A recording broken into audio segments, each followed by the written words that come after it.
The Horrible Gamers podcast may contain content not suitable for all ages. Listener discretion is advised.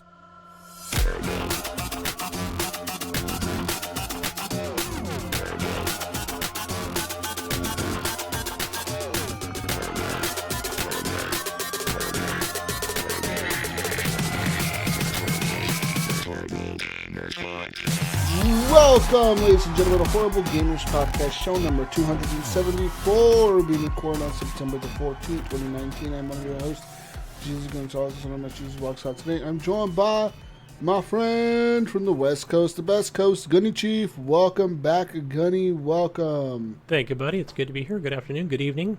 Yeah. How the heck are you? Fuck yeah. Anyways, also from Ohio, the Mayo is back. Welcome back, Mayo. Hey, how's it going, guys? It's going. It's going. Going, huh? It's just going, huh? Yeah, anyways, Twitter _Horrible Gamers, where you can follow us on Twitter. You can leave a review on iTunes. You can leave a review on our Facebook page. On Facebook, Horrible Gamers Podcast is the page. Also, Horrible Gamers Podcast Community is where you can join the Facebook group. And you can go to patreon.com/Horrible Gamers to support the show with the monies. That's right, ladies and gentlemen. You can give us some money, and we'll give you back some money sometimes, maybe. It's not a promise. It's just a little benefit our Patreons get this month. Anyways, let's go over the list of the Patreon membership. Gunny, how about that? Let's do it. Yes. Adam got? Sunday is a new Patreon. Or he's been a Patreon, actually, for a long time now. It's not a new Patreon, but he's been a Patreon. Alan Maybe, he's a Patreon as well. Bosa Sound, Bill Garner, too. Brandon Willier, I think that's the Mayo's son. Mayo's little son. Yeah, Little Mayo over there. Brian Capessa, thank you for becoming a Patreon this month. David Snyder, Mr. Snydero, still a Patreon. Dirty Bite, Evan Tanaka Henley. Jake Vossen, thank you for becoming a Patreon last month. And Jesse Kraft, thank you as well for becoming a Patreon a few months ago. John Jerome, Jonathan Hall, Nipron, M. Polo, McMod, and Pork Chop Poo, Robbie Wheat, and the Mayo, and Subbader, and Vaderholic. Thank you guys all for being Patreons. Thank you, guys. Woo! You guys are awesome. Yes, thank you. Anyways, I think we need to do a giveaway, right? Is that what we're doing? Yes, we are. Giveaway time. Randomizer. I need to go to my randomizer website. List randomizer at random.org. So how about we enter a list? Names here. I gotta put Adam's name in here. And who else's name? Adam. Helen. Fuck. I should have done this before this show, guys. What were you doing? Were you sleeping or playing Borderlands? Fill up the dead air. Fill up the dead air. I think he was out there playing Borderlands. What do you think, Gunny? I think he was playing on somebody else's, on his brother's account. That's why we couldn't see him online. He's a closet Borderlands player. It's gotta be. He's over there smiling like we got him figured out already. Like, I'm gonna crap on this game, and then he's gonna secretly play it. Then he's gonna come out maybe in a couple weeks. Borderlands awesome. Yeah, it's the greatest game ever. Evan said last week, he'll crap on the game next week, or see how great the game is one week and crap on it the next. It's gonna be the opposite. He's gonna crap on the game this week and see how great it is next week. See, I'm gonna be at level 10, and he'll have a level 40 character already completed all the challenges. Gunny's gonna be asking us to carry him. He's gonna be getting mech mod. He's gonna have to be hitting everybody up and asking for the carry. Keep going, boys. Keep going. I still haven't done the list yet. I'm not a very fast He's typer. working over here. Good stuff. Good stuff. Yeah, we'll talk more about the Borderlands. But yeah, people, I want you all to know that this giveaway is in part by Mayo and for you guys. So there you go. Yeah. Fuck, I should have really done this list before the show. Fuck. Well, how else can we have a 5-hour show without We need Evan content. listed right in the middle of it? List? God damn, dude. Fucking A. We don't want to disappoint the listeners. I mean, we got to at least make a minimum of 5 hours anymore. You know what we should do? We should do the GF&G podcast and just add 3 minutes of music. There you go. What do you say, John? Huh? 30 minutes of music, 30 minutes of actual podcasts. What's up, Alan? Yeah. We're Throwing doing a the little, list. little shade down on them. We had if we had some sound effect machine going on here, we could do like the Jeopardy music right now as Jesus is sitting there trying to type away, getting all sweaty and nervous, putting pressure on him.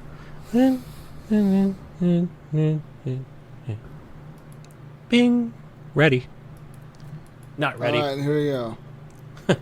Oh, drum roll. All right. Here it is, guys. All right, Pay attention. so Wake I'm up. pretty sure I put everyone's names in here. There's 20 of you that are qualified for the giveaway. And I put all your names on the list. So I'm gonna... What do I do? What do I do, guys? Do I just hit randomize? Or what the fuck do I do? Yes. So the first person on the list is going to win? Yeah. How many times should I hit this randomizer here? 3 times. All right, ready? Ready. 5, 4, 3, 2, 1. Who won? Let's see. 1, 2, 3. Holy shit. Who the fuck won? Brian Capessa won. Holy shit. Yeah. Whoa. Brian. Woo. Congratulations, Brian. You the man. You Yeah. just won yourself $50. Yeah, that's right. And the cyberpunk BP in the sticker. house. Yeah. Winter chicken dinner. The badass cyberpunk decal made by our friend Crafty. That's right. Cadillac. So, Cadillacs. oh gosh. Not Crafty. Sorry, Crafty. I'm giving you credit for shit you haven't done. Cadillacs, thank you. Thanks, Caddy. Enjoy your camping trip. Yeah, he's out there camping right now in the wilderness like a fucking maniac. Who does that? Anyways, thank you for being Patreons, people, and thank you for bearing with us making that list on the show live. But just to show you I didn't cheat, I used a website called randomizer.org. So blame them if you're mad that you didn't win. Our outro song is done by Fowler and Twistic, so it's called The Breakout. Our outro song is done by Brooke for free. It's called Night Owl. And let's get the show started here and talk about video games that we've been playing this week. Guys, And also, too, just to jump in real quick, Jesus, is he'll have to message me so I can get back with him. He can find me on Facebook as just Willier Steven, or Willier and Chrissy Willier, or Steven with Chrissy Willier, gosh, can't talk. And also on Discord, as the Mayo. So hopefully you can find me one of those 2 ways. Brian Capessa. I think I can message him on here on the... Oh, yeah, I can message him on Patreon. You won our giveaway.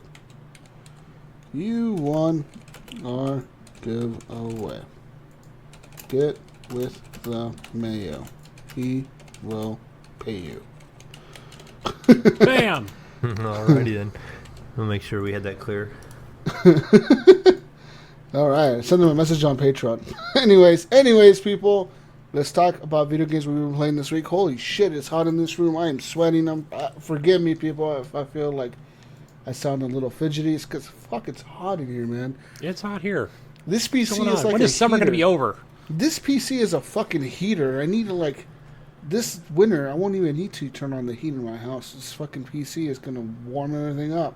Wait till you keep that OLED TV on for, with the brightness on. Oh, dude, that TV gets That thing fucking is like- hot. You can cook a TV dinner with that thing. Yeah, that thing gets fucking hot too, man. Yeah, no kidding. I was watching, what was that show on Netflix? There's one about cars. I think it's called Hyperdrive. Have you seen that on Netflix? Hyperdrive? I've seen the trailer for it. Yeah, anyways, they kept advertising it to me, and I was like, fuck it. One day I just put it on. I think it was last night. And, dude, that show is pretty cool, actually. It's pretty legit. They, get these people from around the world. They're all, race car drivers, but they have them bring their own cars to this competition. And they pretty much have them do dumb shit, you have to, go in reverse really fast and do, a 180-degree turn and make sure you don't hit a pylon. If you hit a pylon, it counts, as negative seconds on your time or whatever. You have to do this lap. But throughout the lap, there's a bunch of different challenges that you're doing. So, one of them, you're driving on water. But there's, a big pool of water. But they have, a 9-foot road inside the pool. And it lights up as you're driving on it. But you have to, you're trying to beat everybody's time. So you're trying to haul ass through, this pool. But you don't see the track. It's kind of pretty cool looking. And they got, this teeter-totter bridge. You have to, go all the way to the top and stop and wait for it to fall, then keep going. It's a pretty cool fucking show, dude. Okay, I'll check that out. If you like cars and you like racing and you like seeing people fucking crush their dreams and hopes, watch this show. It's really good. It's really well done. Actually, I thought that, it's actually way better than I thought it was going to be. Anyways, I want to talk about what I've been playing this week, and I haven't been playing much, to be honest with you. So I actually got a hold of a PlayStation 4 beta code for Call of Duty. Oh. Did they change anything? Or what's changed? Yeah. Oh, yeah. So, from playing the previous beta in Call of Duty, I thought it was kind of like nothing's new here. We've seen this all before, like the shooting. Everything felt kind of Call of Duty-ish, the 2v2 mode. Right. But playing Team Deathmatch and playing this new 20 versus 20 Team Deathmatch, there's also a domination, 20 versus 20 domination. And there's a 32 versus 32 mode, I think. But that's not in this beta. I think that's going to be in the beta next week or the week after. Anyways, this beta, that Team Deathmatch going on, I think the max cap is level 10, which I hit right away. But it's so much fun, dude. So, now, the maps seem way bigger now. Some of the maps are way bigger than they've ever been in Call of Duty. And there's a lot of, situations where you're running, and you can actually run into, a door, and the door will just pop open, and you're inside this fucking room now. And then you can just, use these rooms to your advantages, you know what I mean? Because some people don't know the maps right off the bat, and they don't know that you can open doors and close them. So you can, run away from an enemy, open a door and close it behind you, and they'll just, run past the door, Yeah. They don't know where the fuck you hit or whatever, you know what I mean? Because they don't know that you can open the door. So they just, run past the door, and then you open the door and come out behind them. I've done that a few times to people. But there's also, there's a lot of verticality now in these maps where a lot of up and down, a lot of staircases, a lot of that stuff going on in these maps, a lot of mantling things.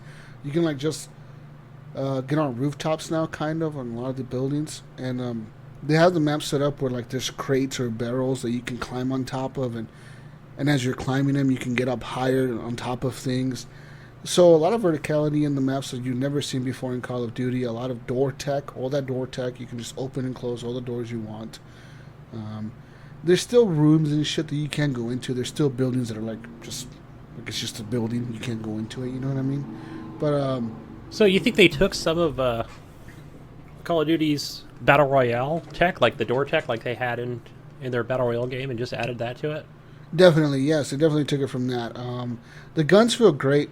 Playing with both the soldier classes and the other classes. The guns feel good. Everything feels good in that game, man. I honestly have no complaints about it. It feels really good. It's probably the best feeling Call of Duty I've played in a long time. And I'm excited for it, honestly. I'm excited for the launch of it. I can't wait for it to come out. Where do you think you're going to buy this? You can buy this on the PlayStation or on the PC and do crossplay? Probably PlayStation. Just for the fact that PlayStation is getting content first. They have a deal with Activision where they get all the DLC first. All the DLC is free this year. But I think it all comes first to PlayStation. I mean, it's just a week or something like that, or maybe 2 weeks or something. But it's still early access to the content, and you don't get to miss out on the crossplay. So, playing this week with it, I logged into as soon as you launch the beta, it tells you, oh, we're logging into your Activision account. And it logs you in, and it tells you, hey, welcome back. Thank you for playing another Call of Duty this year, blah, blah, blah. And then it's what I didn't notice right off the bat was I was playing these matches, and at the end of each match, I would see my name, Jesus Walks a lot. And it was spelled I spelled it on Xbox or whatever, normal spelling. It wasn't the GSUS Walks a lot that I have on PlayStation. I was like, what the fuck? Why is my name spelled weird? They've had that for 10 years? Normal? Why is it spelled normal here? You know what I mean? And the thing is, what happens is that now your name from the PC displays in your PlayStation while you're playing the game. Oh, the Blizzard account? Your Activision name is what displays on there. It's not not even your Activision. It's not even your Blizzard name. It's actually your Call of Duty name. So whatever because it's been around for a long time. whatever you use to log into callofduty.com, that's the Yep. name that they display on there. Because there was a few gamer tags that I was killing, and like their name was like 100 letters long. It was like ABC 15678 2001 blah blah blah, like a bunch of numbers and shit. And I was like, that's a weird fucking gamer tag. And then I thought about it, and I'm like, wait a minute, that's not a gamer tag. That's the person's Activision login information. They don't know how to fucking change it or something. So they have a Right. stupid name. Because I remember when they first came out, I'm just saying 10 years, but it could be probably even longer. Who knows when that Call of Duty .com came out. And I remember like just trying to log into that and create an account at the time, playing like Black Ops, the first Black Ops game. Yeah, so yeah, that's exactly what they made it for all that stuff. And so yeah, now it displays your Call of Duty name, and it actually tells you on there like, do you want to play with your, like, you have a choice in the menu. It tells you, do you want to play with your Activision friends or with your PlayStation friends? So you pull up which ones you want to play with, and again, it tells you right there right off the bat when you launch the beta. It tells you like, hey, thank you for playing Call of Duty. Make sure you tell your friends to add you on the Activision.com, not Activision.com, but CallOfDuty.com. Make sure they add you on there as a friend. That way you guys can play cross-play with PC and Xbox or whatever. That's cool. So I'm hyped for all that, man. I can't wait to see what it looks like on the PC, if it runs better or whatever. But yeah, the game is good. The kill streaks are fun.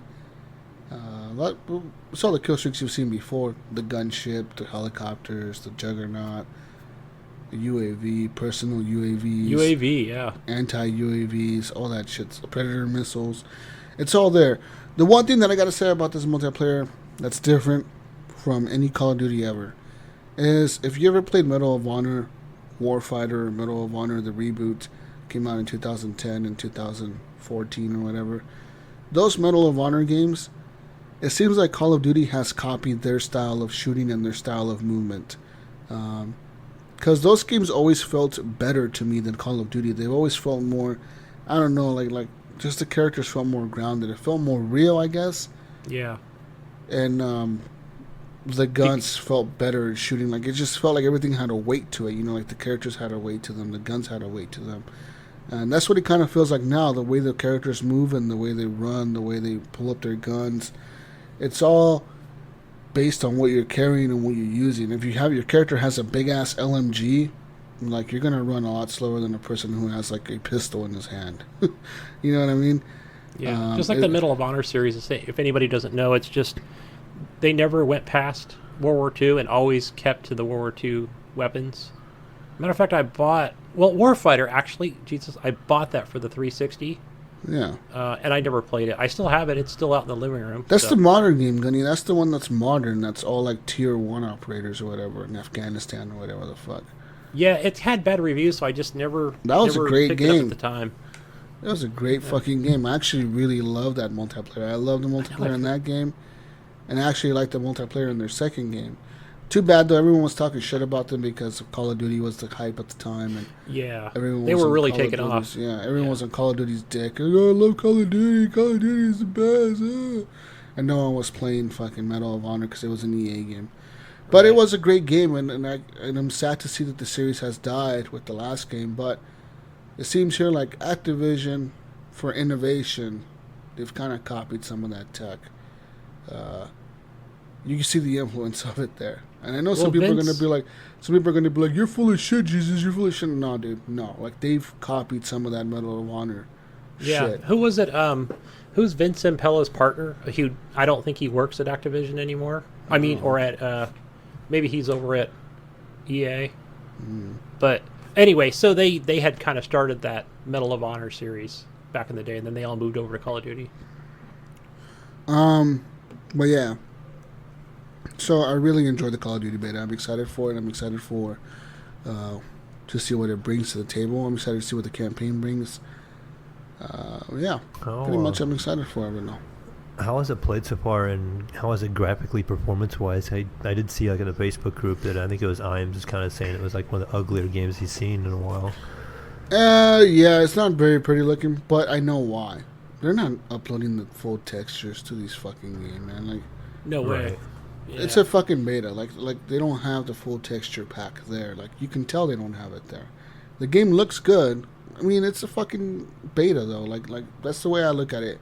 There's been betas that I played from Battlefield games. Right. That, Battlefield doesn't do it either. Look for like obvious shit. reasons. You're like, holy shit, this is a fucking release. Like, this is ugly. But then, like, at the end of the day, you think about it, and you're like, oh, well, they're not uploading the high-res text to these fucking things, you know, like it doesn't look like how it's going to look at launch. So, I'm not worried about it. It's going to look good. It's going to run good. Yeah. And yeah, so I'm just excited for it, man. I really am. I'm excited to see what Activision brings to the table this year with Call of Duty. And I like the maps. The maps are just, like I said, they feel like Medal of Honor. They're way bigger than you've ever seen before. And a lot of, like, different routes to take, dude. Like, there's this map that's like a little village in Afghanistan or something. It's like a little village. But then it has like a cave system attached to it. So you can run through the caves or like run through these fucking rat tunnels. Like you fucking jump into this tunnel and just run in this tunnel and get behind people, get around people. And I fucked people up on that map, dude. I won like 30-9 playing. Nice. We were playing domination, and we were just destroying the other team. Like we were dominating the shit out of them. So you said you went 30-9, so it's kind of like playing Jonathan Hall. Is that what More it's Yeah, more like? like kinda. Yeah, that would have been like 30-1. yeah, kinda. So yeah, I've been playing a lot of. I played a lot of that, and I kind of want to go back to see if they've added any more modes today or tomorrow, because they've opened it up to everyone today. So it was early access for PlayStation members. Okay. On 2 days ago, if you pre-ordered, and then it became like an open beta. It becomes an open beta for PlayStation users tomorrow, and then next week it's going to be a PS4 PC beta. Now I don't know if you need to pre-order to get a code on the PC. I think you do. I think you do. I was kind of looking at it. How do the you other pre-order day. though? Like, did you just have to get it through their launcher? It's on the BattleNet launcher, because Activision works with BattleNet. So if you go to BattleNet's launcher, where you would See, find I just like don't want to commit my money Hearthstone to them. and stuff like that. Do they, Right. Do they charge me right off the bat when I pre-order? They probably do, right? I believe so. I didn't click on it, but it said it gave me the pre-order option, and I didn't go any further from there. You got to do like a Walmart thing or something. I can't commit to that. Because I don't want to commit to the PC when, like, if I'm playing it on PlayStation. You know, because the PlayStation, it feels good, man. The controller feels well. The only thing that I could see being like a benefit for me playing on the PC is that I can use my Xbox controller to play with Xbox people. You know? Right. That's the only difference. But it all feels good. So I don't know. We'll see what happens with all that. So I know next week is the PC, PS4 crossplay beta. And then I think the week after that, it's the Xbox, PC, PS4 open platform. Everything's fucking go. Everything's done. Everything's going. Everyone plays together beta. So they're running betas like every week this month, I think. So I'm excited. I'm excited to see what you guys think of it. I'm excited to see what everyone else thinks of it. Yeah. I'll download it. I'll download it tonight and play it tomorrow. It's fun, I think it dude. felt pretty good on the PlayStation controller. I was really surprised with that last It's beta. a lot of fun. So good. I love the gadgets, the stupid little flashbangs, and just the cool little gadgets they've added to the game. It's fucking cool, man. And now, like, your gun has a level to it, which is pretty... Well, they've always had levels to them for a few years now, but now the level means that you can attach certain attachments to it, and it feels like Medal of Honor, where, like, you see the gun... And you can take it apart, all of it apart, and like you could be like, I want a red dot sight, or I want like this type of grip on it. I want this type of muscle attachment on it. I want this type of barrel attachment. I want this type of stock. I want this type of magazine. I want this type of trigger. Like you can change everything on the gun. And the thing is, the more you can unlock on the gun, the more you can change on it. It depends on how high of a level your gun is. Because I was picking up these M4s that these people had. And these fucking M4s had like badass fucking ACOG sights and fucking suppressors and shit. They were badass, top of the line shit. And my gun didn't have a suppressor and I couldn't attach one on it. And I was wondering, why can I not attach a suppressor? Like, I don't even see the suppressor available to attach. Or like even to unlock. And the reason was because people told me, they were like, you need to like level up your gun, use it enough to level it up, so you can actually fucking unlock the suppressor, and eventually you see it, and eventually you're able to use it. So that's interesting. So they've added that to the game as well. Right on.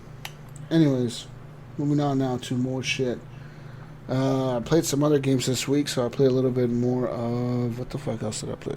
Speaking of the devil. What the fuck did I play this week, guys? Some Gears Pop, little extra Gears 5. Yeah, Gears Pop. Guess what they did? Hey, does it work now on your phone? They fixed it. Yay! Hell yeah. Finally, it took them only a month. At least, a few Did weeks. they give you a bonus crate or anything like that to open? Just one. Yeah, they gave me like a golden crate. Like, here you go. We sorry for the people that couldn't log in. I think I got the same thing, and I didn't have any login issues, Yeah. so thank you, Jesus. Yeah, Fuck you, thank you, man. because I got my gold crate today and unlocked like 5. You're And paying you know what? I was brought me surprised. You know, I was surprised. I was gone for 2 weeks or 3 weeks, and I sure as hell thought, like, I want to be in the middle of the pack now in the clan. And I'm still number 3 in the clan. What the fuck are you guys You're been OP, doing? man. You're a god at No one's Gears been Pop. playing the game, or what the fuck? I'm still number 3 in the clan. No, I don't know. Something's you only weird played a because little bit. Vetterholic said that I don't know. He's dropped from like I don't know, significantly or something. But I do notice a lot. I'm in the Bronze League now. I joined the Bronze League today, I guess, or last night. And even before I joined the Bronze League, a lot of the matches that I was playing in were draws. A lot of them was like draw. Like were those bots or actual people players? people like Yeah. people on Xbox I got a Live, few was of them. playing I got a and few. I got a lot Those of are frustrating draws. as hell. There was a lot of them that were draws. A lot of them were like I lost literally by a second, like 1 second, like 1 second lost me the match. So I don't know. I guess the game is still fun. I like it. I've been playing that. But the real important Gears this week is Gears 5.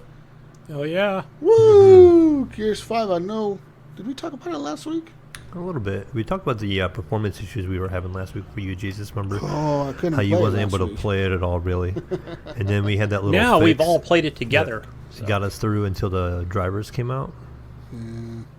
So the driver update came out Tuesday. It works fucking flawless after that.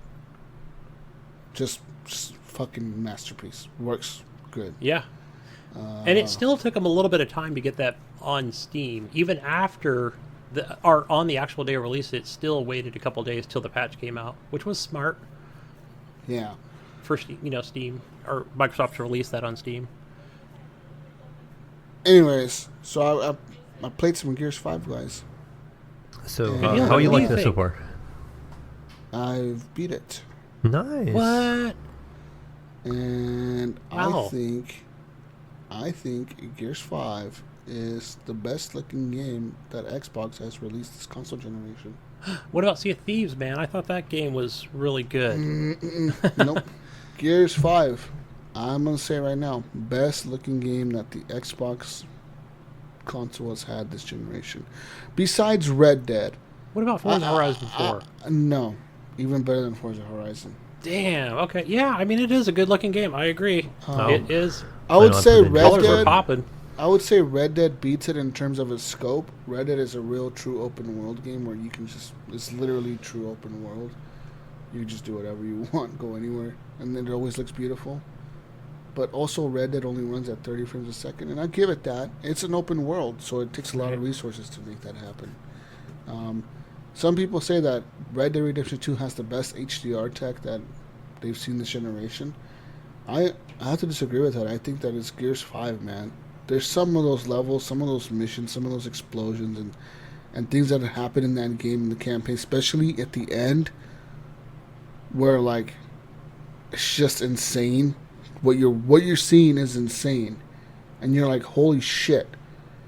It looks so fucking beautiful, man. Like this game, it's the game, Gunny, that made me not want to game on my monitor. It was like, fuck the monitor, play on your TV, dude. Because every time I switch it over to the monitor makes it look like a fucking PlayStation 2 game or something. It makes it look bad. Yeah, the colors are Really? not as it's not processing like it just like an doesn't- OLED, right? It looks bad. Like it doesn't look good. And I switched it over to my TV, dude. And that thing is in 4K Ultra at 60 frames a second locked. It's just Right. like magic. It like HDR on and everything, dude. It's like Yeah. holy See, shit. I can imagine because, I did put in the Discord the other day because at first I said I didn't think it was a real great looking game. I didn't see it, like last week I was talking about it a little bit. And then I got into like, maybe like the end of chapter 1, the last act in chapter 1, and I'm like, wow, this actually does look really impressive. I think it's like going through the hotel maybe, and then as I continued to play, I did get through pretty much all of chapter 2. I just was finishing it up when I shut it down. And that game looked amazing when it was the snow level and you're kind of like underground, and then there's these bots and it's all dark in there. And even just without HDR on my monitor, and I'm like, this thing looks amazing at 1440p. I'm like, and I could just tell where they really are trying to show off the HDR. If I would have had HDR, it would have probably really popped even more. Yeah. But like just playing in ultra settings at 1440, to me it looks probably like the best looking game I've seen. I've been on the PC. So wow, yeah. I mean, it's incredible, man. Like, yeah, the detail, right? That's just the level of detail, the lighting, dude. Like, some of those levels were legit so dark that I couldn't fucking see without Jack. I'm like, where the fuck is Jack? I can't see. Yeah. Like, they got the blacks. Yeah, they got all the colors correct in this game. Dark. Like, you walk in a pitch black room in a hallway or something, it's dark in there. You can't see, dude. It almost feels real when it's like at that point, right? Especially when Jax turns around with the light and you're like, whoa, it's, That's my favorite effect I've seen so far. Cool. Not just the detail, like I said, the hotel, and that's all really cool and looks really nice. But where I keep saying wow is like when I'm in a dark hallway or a corridor and Jack is kind of shining that light, and that light's moving around, you got the shadows of your characters are off the wall, the reflection of the gunfire off the walls, the lighting of the enemies and stuff like that when they explode. All that lighting and just the way they've done all that is just amazing looking. I couldn't believe it. Yeah. The coolest part of that reminds me of the beginning of the game when you fall into that little sewer thing, and you hear the whoop, whoop, whoop, whoop, whoop, whoop, the little juvies, they like start whooping or whatever, and then you see Jack kind of like flash his light over there, and like you just see their fucking glow of their eyes looking at you like, what's up, motherfucker? It's like, oh shit. That was so fucking cool. And you just like, all you see is just mayhem, like the gunfire, just flashes of gunfire going off, and like just trying to kill them all. Oh, and you see more of them, because of the light. Yeah, it's kind of cool. And even as somebody that hasn't really played the other Gears, like I played one, back when it came out on the Xbox 360 way back in the day, and then since then I haven't played like any Gears. I kind of dabbled with 4 a little bit, just kind of wanted to see like I could maybe play cross-play with you guys, and just dabbled around with the multiplayer a little bit. But so this is pretty much my first part of the campaign. And so early on, I'm like, I don't care about the story, whatever. And then things start happening, and I'm like, okay, I know that was significant. And like, I may not know what this character is or who that character is, but then something happens, and I'm like, okay, I know that's important. And then now it's starting to like wrap around me a little bit, like just this story. I don't know the backstory, but like this story itself here is actually starting to grab hold of me pretty well. So I actually didn't want to quit playing it the night I did play it. I did stream it for a couple hours, and then it got to be like 2 o'clock in the morning, and I had to get up at like 6 o'clock in the morning. Oh boy! And I'm going, I probably should be getting off right now, but let me finish this section right here before it, So kept playing a little longer. Good. Yeah. So the story does a really good job of answering questions we've had from the first trilogy, the first 3 games. There was a whole level in the first game where you go to this lab, and there's a crazy AI in there, and your job was to go. You had to go into that lab in the second game with Dom. It was Dom and Marcus Phoenix go in there, and their job was to extract something. Your job was to like get something out of there because the COG sent you to go there. Like, we need this weapon from this lab, so you go to his lab, and the thing is, they never answer the question like, why the fuck did we go to that lab? Why did we get that weapon? What was in that? What was that weapon? What did we get? Like, the game just never tells you like what did you get there? Like, it never answers that question for you. It just goes on to the next mission, and it never answers that. Nice. Well, this game, it takes you back to that lab, and it kind of shows you what that lab was. Why was it so important in the COG universe? Why was it hidden? Why did you go there? Why was it never talked about again? And now, like, you realize in this game how secretive it was, how secretive the whole COG is, and like what was going on in that lab, and why were they keeping it hidden from everyone or whatever the fuck. There's a lot of cool things like this in this game where you actually get a lot of throwbacks and a lot of things from the past that are answered in this game. There's like, holy shit, I've been here before. Like, I've seen this area before. And you're like, we've been here before. Like, like, holy shit, I've been to this fucking lab or whatever. So you know, especially like, is it that playing. like I forgot about this area moment? Like you're like, oh yeah, I completely forgot about this lab. I remember playing this mission. yeah, One of like those I've kind of been here things. before. Yeah, like I remember this crazy AI guy or whatever the fuck. Like, I remember some of the areas they even like just the art style or it just maybe it's the corridors that it reminds me of Gears of War 2 in some ways. yeah, and it's kind of It's creepy, just familiar. man. There's a lot of, like, they do a really good job in that ice area, where they have it like really creepy settings. You know what I mean? Like The that chapter- lab, yeah, it's kind of 3. creepy in that lab. You know, you're like walking Act in, 3. it's quiet, and so fucking good though. So fucking good, man. Like, I was really I think fun. I think what surprised me the most is JD Marcus's son, is that his name, JD? Yeah, I Not believe sure it if is that's from yeah, what I gather. JD, right? So yeah. he had some really strong moments like in Act 1 that really I think that surprised me the most. Oh yeah, No spoilers when he here, calls but I was in, like, when oh, he calls wow. in that thing and that thing happens, and Yeah. you're like, holy shit, what just Well, happened? Like everything went to even- shit. The thing they talked about just a minute before that, and I was like, Yeah, because you're like, going on? You're like, this Yeah. motherfucker, what the fuck? Yeah, what the fuck? You know, it You kind know, of gets so- you like pissed off at him, and then he does this Yes. thing. And the thing is, like, well, let's be real here. Most people probably played this by now. Spoilers if you haven't, skip ahead, whatever. But like, when he calls on that Hammer of Dawn, and they're like, well, we don't know if it's gonna hit it, or you're like, fuck it, just call it in. We need it right now. Like he just does it, you know, calls it in or whatever. Like, I was like, that's a fuck yeah, that's a Gears of War moment. Yes, That's a yes, fuck it is. yeah, like fuck yeah. Like, they do that shit in Gears of War 2, Gears of War 3, Gears of War 1, Gears of War 4. There's always moments where somebody's willing to sacrifice themselves or almost sacrifice themselves or does something batshit crazy to like beat something, you know, like defeat a big boss or something. And this is what JD is doing in this game. He's trying to get those Brumacs or whatever. He's trying to get them killed, right? So he calls them the Hammer of Dawn. But then everything goes to shit, dude. It goes, Like, I was like, it goes what the fuck? off the rails at that point. I was like, this is not good. Like, I thought that Like edge of your seat Yeah. excitement. it was like a nonstop ride, man. And I just had a lot of fun playing as Kate and Dale, getting to know Dale a lot more in this game. Yeah. And getting to know Kate, because you play as her all the game, the whole game pretty much. You play as Kate besides the Oh, first will I? act. Okay. Besides the first act, yeah, that's where I was like, why do people Yeah. keep talking about Kate?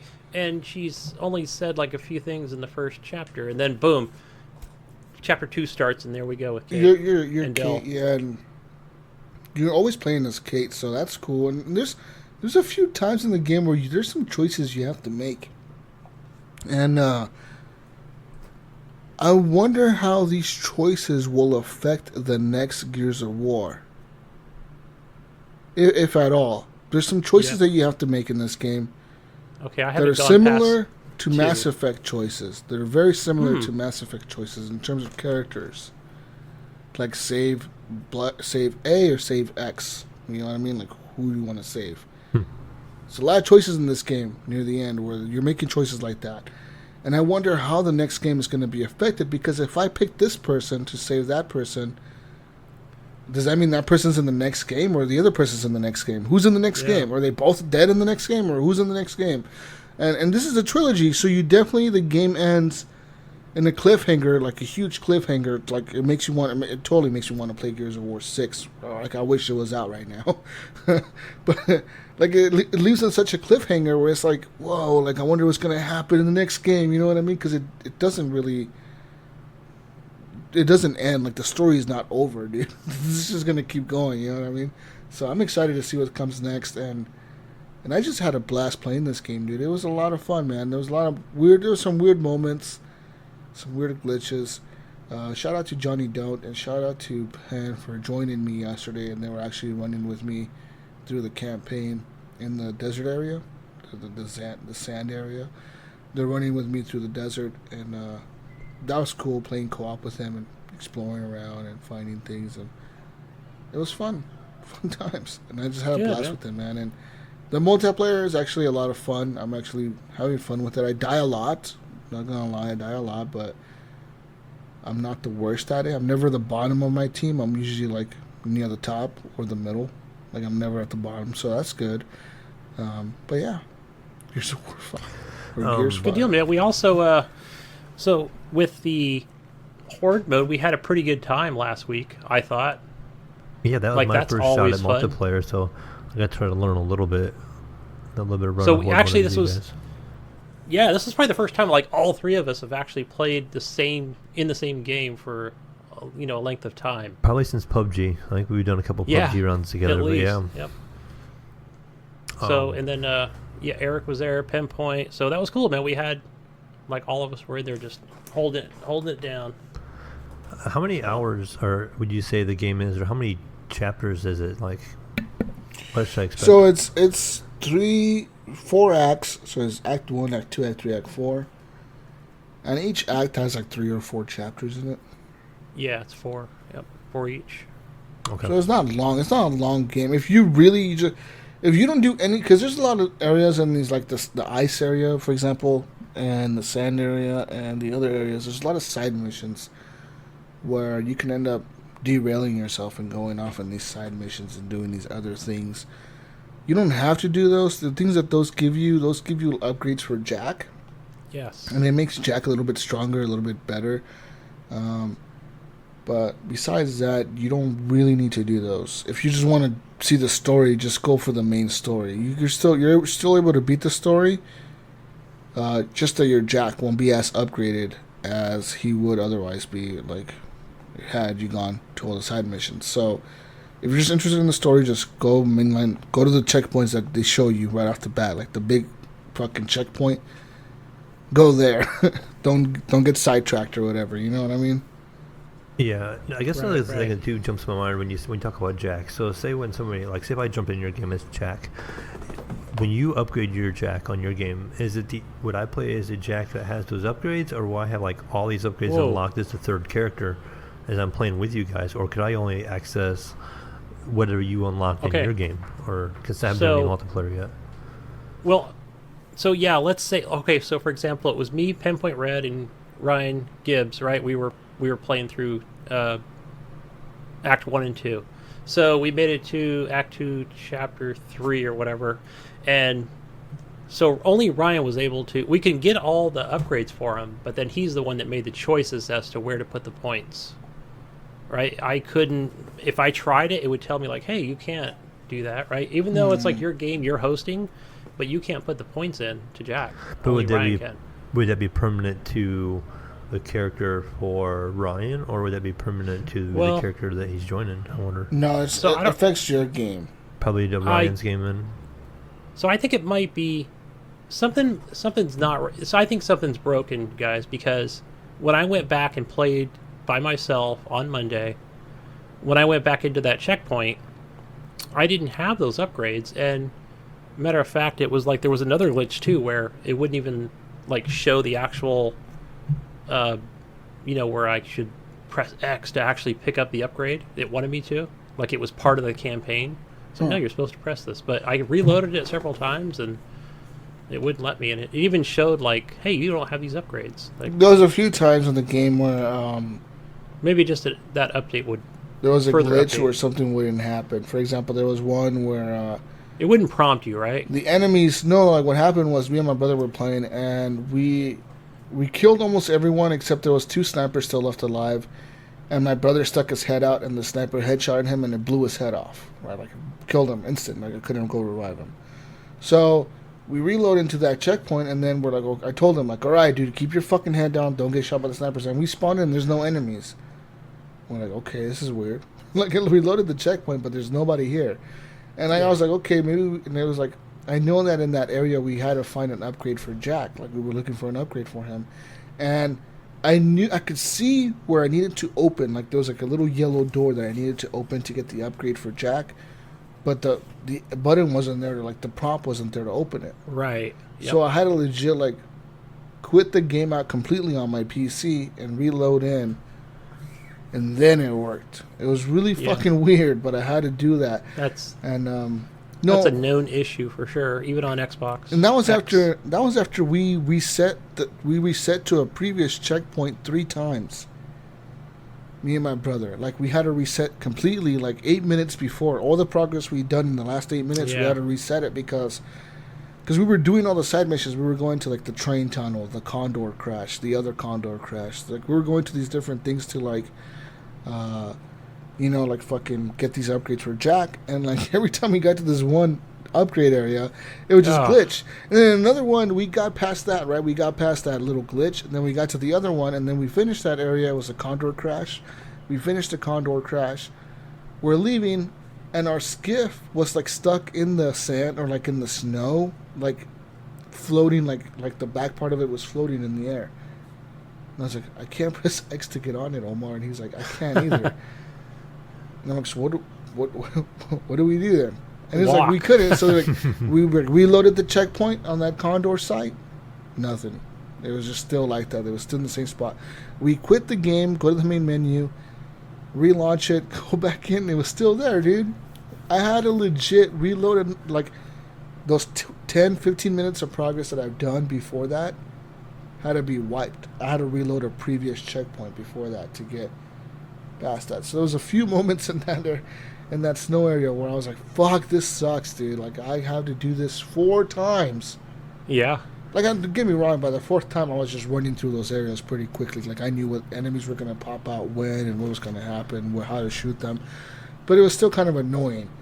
Because they're not like little enemies I had to kill. Like, I had to kill big guys. Like, one of them was a warden. Another one was one of those, like the big-looking crab things. Like one of those, the carriers. I had to kill one of those. The other one was like those stupid flocks, the things that fly or whatever. I had to kill some of those. So yeah, it sucked. There's a lot of glitches like that in the game where you have to reset progress, and it's just fucking stupid, dude. Or something will happen where like the game will just glitch out. Like for example, Johnny Dome was playing with us as Jack, and Johnny couldn't upgrade my Jack. He was like, dude, I can't upgrade him. I'm like, dude, you have like 20 points. What do you mean you can't? He's like, I can't. It doesn't let me. So he was like, how about you try it? And I was like, no, I can't, because it's telling me that I should let you do it. Right. He's like, I can't. He's like, I can't, and I can't, and he can, and I can. And he would leave the game. He would come back in. He left the game and came back in like 3 times. Nothing happened, and he just never could upgrade him. He just had to play with like basic hobo Jack or whatever the fuck. Yeah. It was really weird. But yeah, it was kind of lame that he couldn't upgrade him, and we had a lot of issues like that in the game where something would glitch out stupidly. Yeah, a lot of progress stuff. Like even with me, Penn, and Gibbs, like we came into a room where there was a lot of enemies. We killed them all. Actually, we all died, I think, the first time. We just got hit hard, and then we came back and we're like, no, we're going to kill them all this time. Boom, and then there's one enemy behind a door. Like, why the hell is he behind the door? Like, we can see his silhouette when you press LB. We're throwing grenades at the door like it's a Destiny 2 game or something, Glitched out, yeah. Yeah.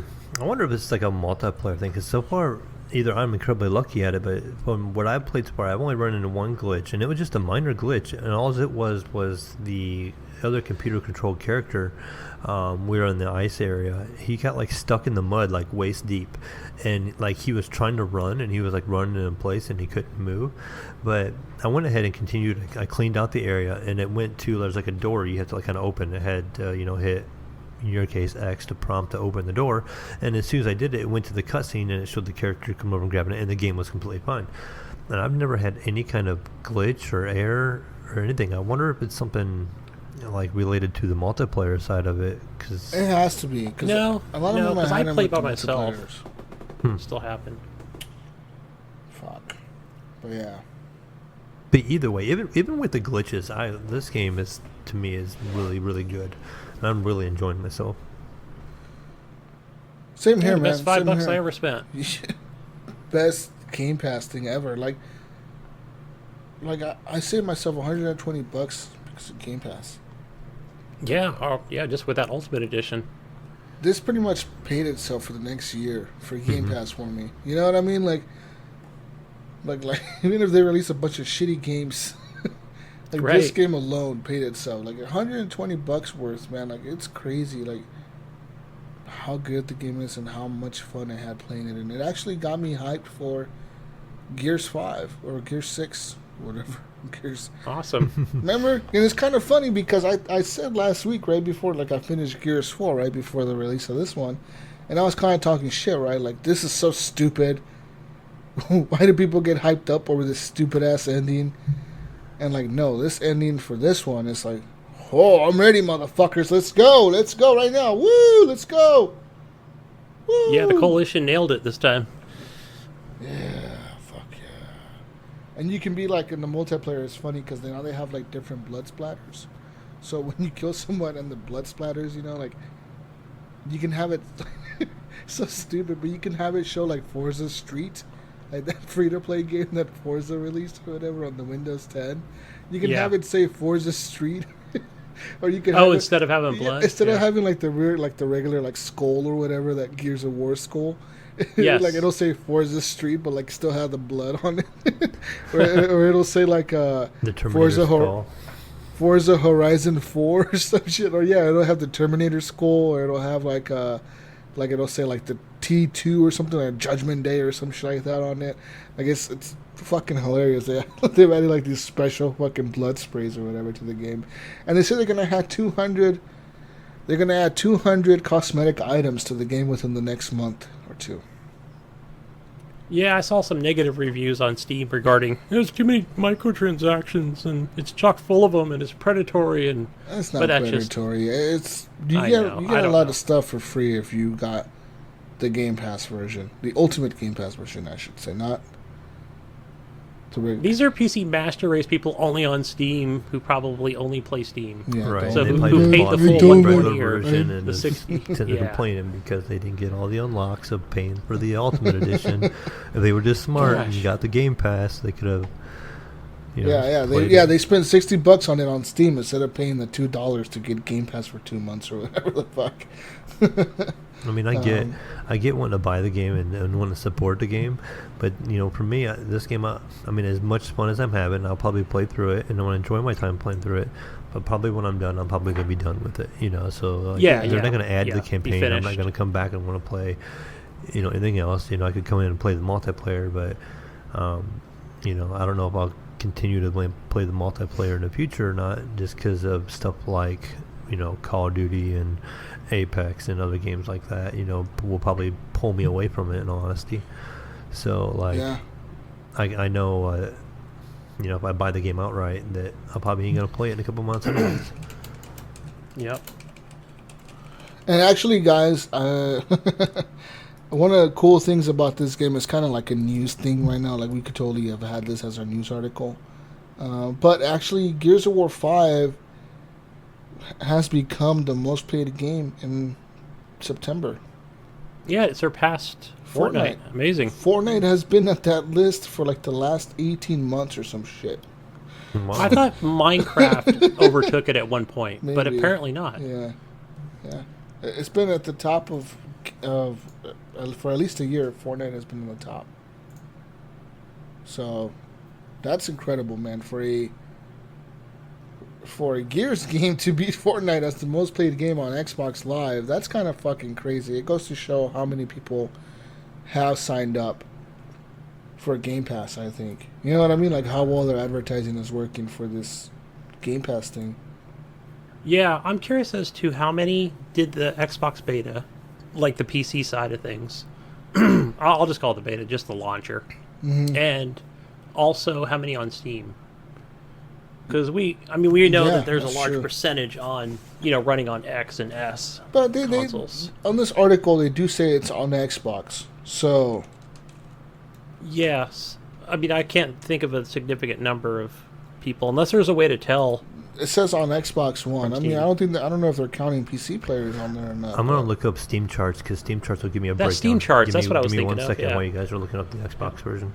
Yeah. Because it did come out, literally, a week and a half after the Ultimate Edition. So they didn't release it until the patch was out. Yeah, I don't know. Yeah, I think it's just on Xbox. On Xbox, not on Steam. Mm. Yeah. Cool. Gear's good. Because it says on this other article that I'm reading right now, it says that their Steam player charts aren't very good. No, and reviews are mixed, and just various reasons. So it's not just one reason. I just checked the Steam charts, and it actually just gives me an error. It says 0. And when I click on it, it Wow. says there's an error. Check back in a few minutes. So unfortunately, I can't give you that information right now. I wonder if that's just because it will redirect them to, the Xbox launcher or something on the PC side of things, or Windows 10 Store. I don't know. Who knows? Probably requires a Microsoft account. Anyways, So they probably just group them all together. anyways. No, I don't know, Gunny. It says on this article that the peak count for September 11th, the day after release, was only 10,000 players on Steam. Yeah, plus it's on Game Pass, so that increases it even more with more people on board with it. Anyways, I think that's all I played this week, guys. Honestly, like Gears 5 and Gears Pop and Call of Duty Beta. Sweet. I was thinking about getting Borderlands, but the reviews, I don't know, man. Let's look up the reviews today. Oh, I think we have a few that have some Borderlands time in. Yeah, there's a few. Yeah, there's a couple of us. Yeah, we put our time in. I put my time in today. Let's look at the Metacritic for Borderlands 3. Yeah, it wasn't looking so hot the other day, man. So I was a little hesitant to get it, but it looks sitting at 85. Not bad. No, that's not bad at all. Yeah. So Gunny. Let's see, Borderlands. Borderlands What's the 3. user review on Metacritic? On Xbox One, 4.9, which is not good. On the PC, it's probably worse than that. 4.8, which is not as bad as I thought it was going to be. And on the PS4, I think it's 5.1 user review. Yeah. Which is weird because they do not have, like, the big websites, big video game companies don't have reviews up for the PS4 or the Xbox One version yet. But a lot of them have reviews up for the PC version. Like right now, look, it says right now for the Xbox One version, there's 0 critic reviews, like zero. There's nothing there. Now I know that most people got their codes like a week early, or only a week before the release. That was probably most of the game news outlets. No, there's not. A lot of big news outlets are not even on this list. I don't see the IGN review for Metacritic. No, it's probably still in progress with multiplayer. No, what's her name? I heard her on Podcast Unlocked, but I know that I thought she had got her review done before she went to the Tokyo Game Show. Anyways, Gunny, talk about Borderlands before I get bored. Go ahead, Gunny, go! Let's tell it right now. All right, since Mayo's not here, I'm just going to go with it. The game is awesome. I love it. So I'm probably about, I'm going to say 3 to 4 hours into it so far. And I think you could pick from like 4 different characters, and I went with Zane because he's more of the gunner style type guy. And he's got like the clone you can send out, or the sentinel drone, or like a shield barrier. So I don't know if you can change those on the fly, because I played with Jedi Light today and he was sending out his drone, but then he was like, oh, hey, get behind my shield. So I don't know if that's something where you can just, like you need to go back into the menu or something and change it. But either way, I was just using the hobo drone. And that's something, obviously, you can upgrade all that stuff. So just like the previous Borderlands games. Oh, yeah. But yeah, I mean, so far it is Borderlands, but it looks certainly pretty on the OLED TV, Xbox One X. HDR is popping. It's all looking pretty good. Yeah, I'm enjoying the game so far too. Graphically, I wouldn't say it's like stellar. I'm sure it's an improvement over 2. I didn't play a whole lot of 2, but I think it does have like a modern, updated look to the game. And for me, so far, I've had a lot of fun playing it. What I did play, I was playing last night, and I kind of found myself wanting to keep kind of treading on, just kind of like I did in Gears 5. I was like playing through, and it started getting real late. I'm like, I have to get up in the morning, and I'm like, I'm just gonna finish this mission. I just want to kill this boss fight, as I was working my way toward that first boss with the music and stuff. And that was a fun little event. I pretty much stopped about right there, but I enjoyed it. Like, performance-wise on the PC, it ran well. I did play with some settings. I tried to stream it, and the game did not want to stream well at all. Like, I'm running on 1440p, and with my 1070, I had to run this game on medium settings to get anything above 60 FPS. When I would try to record, it would really tax out my computer, and basically I was getting skip frames.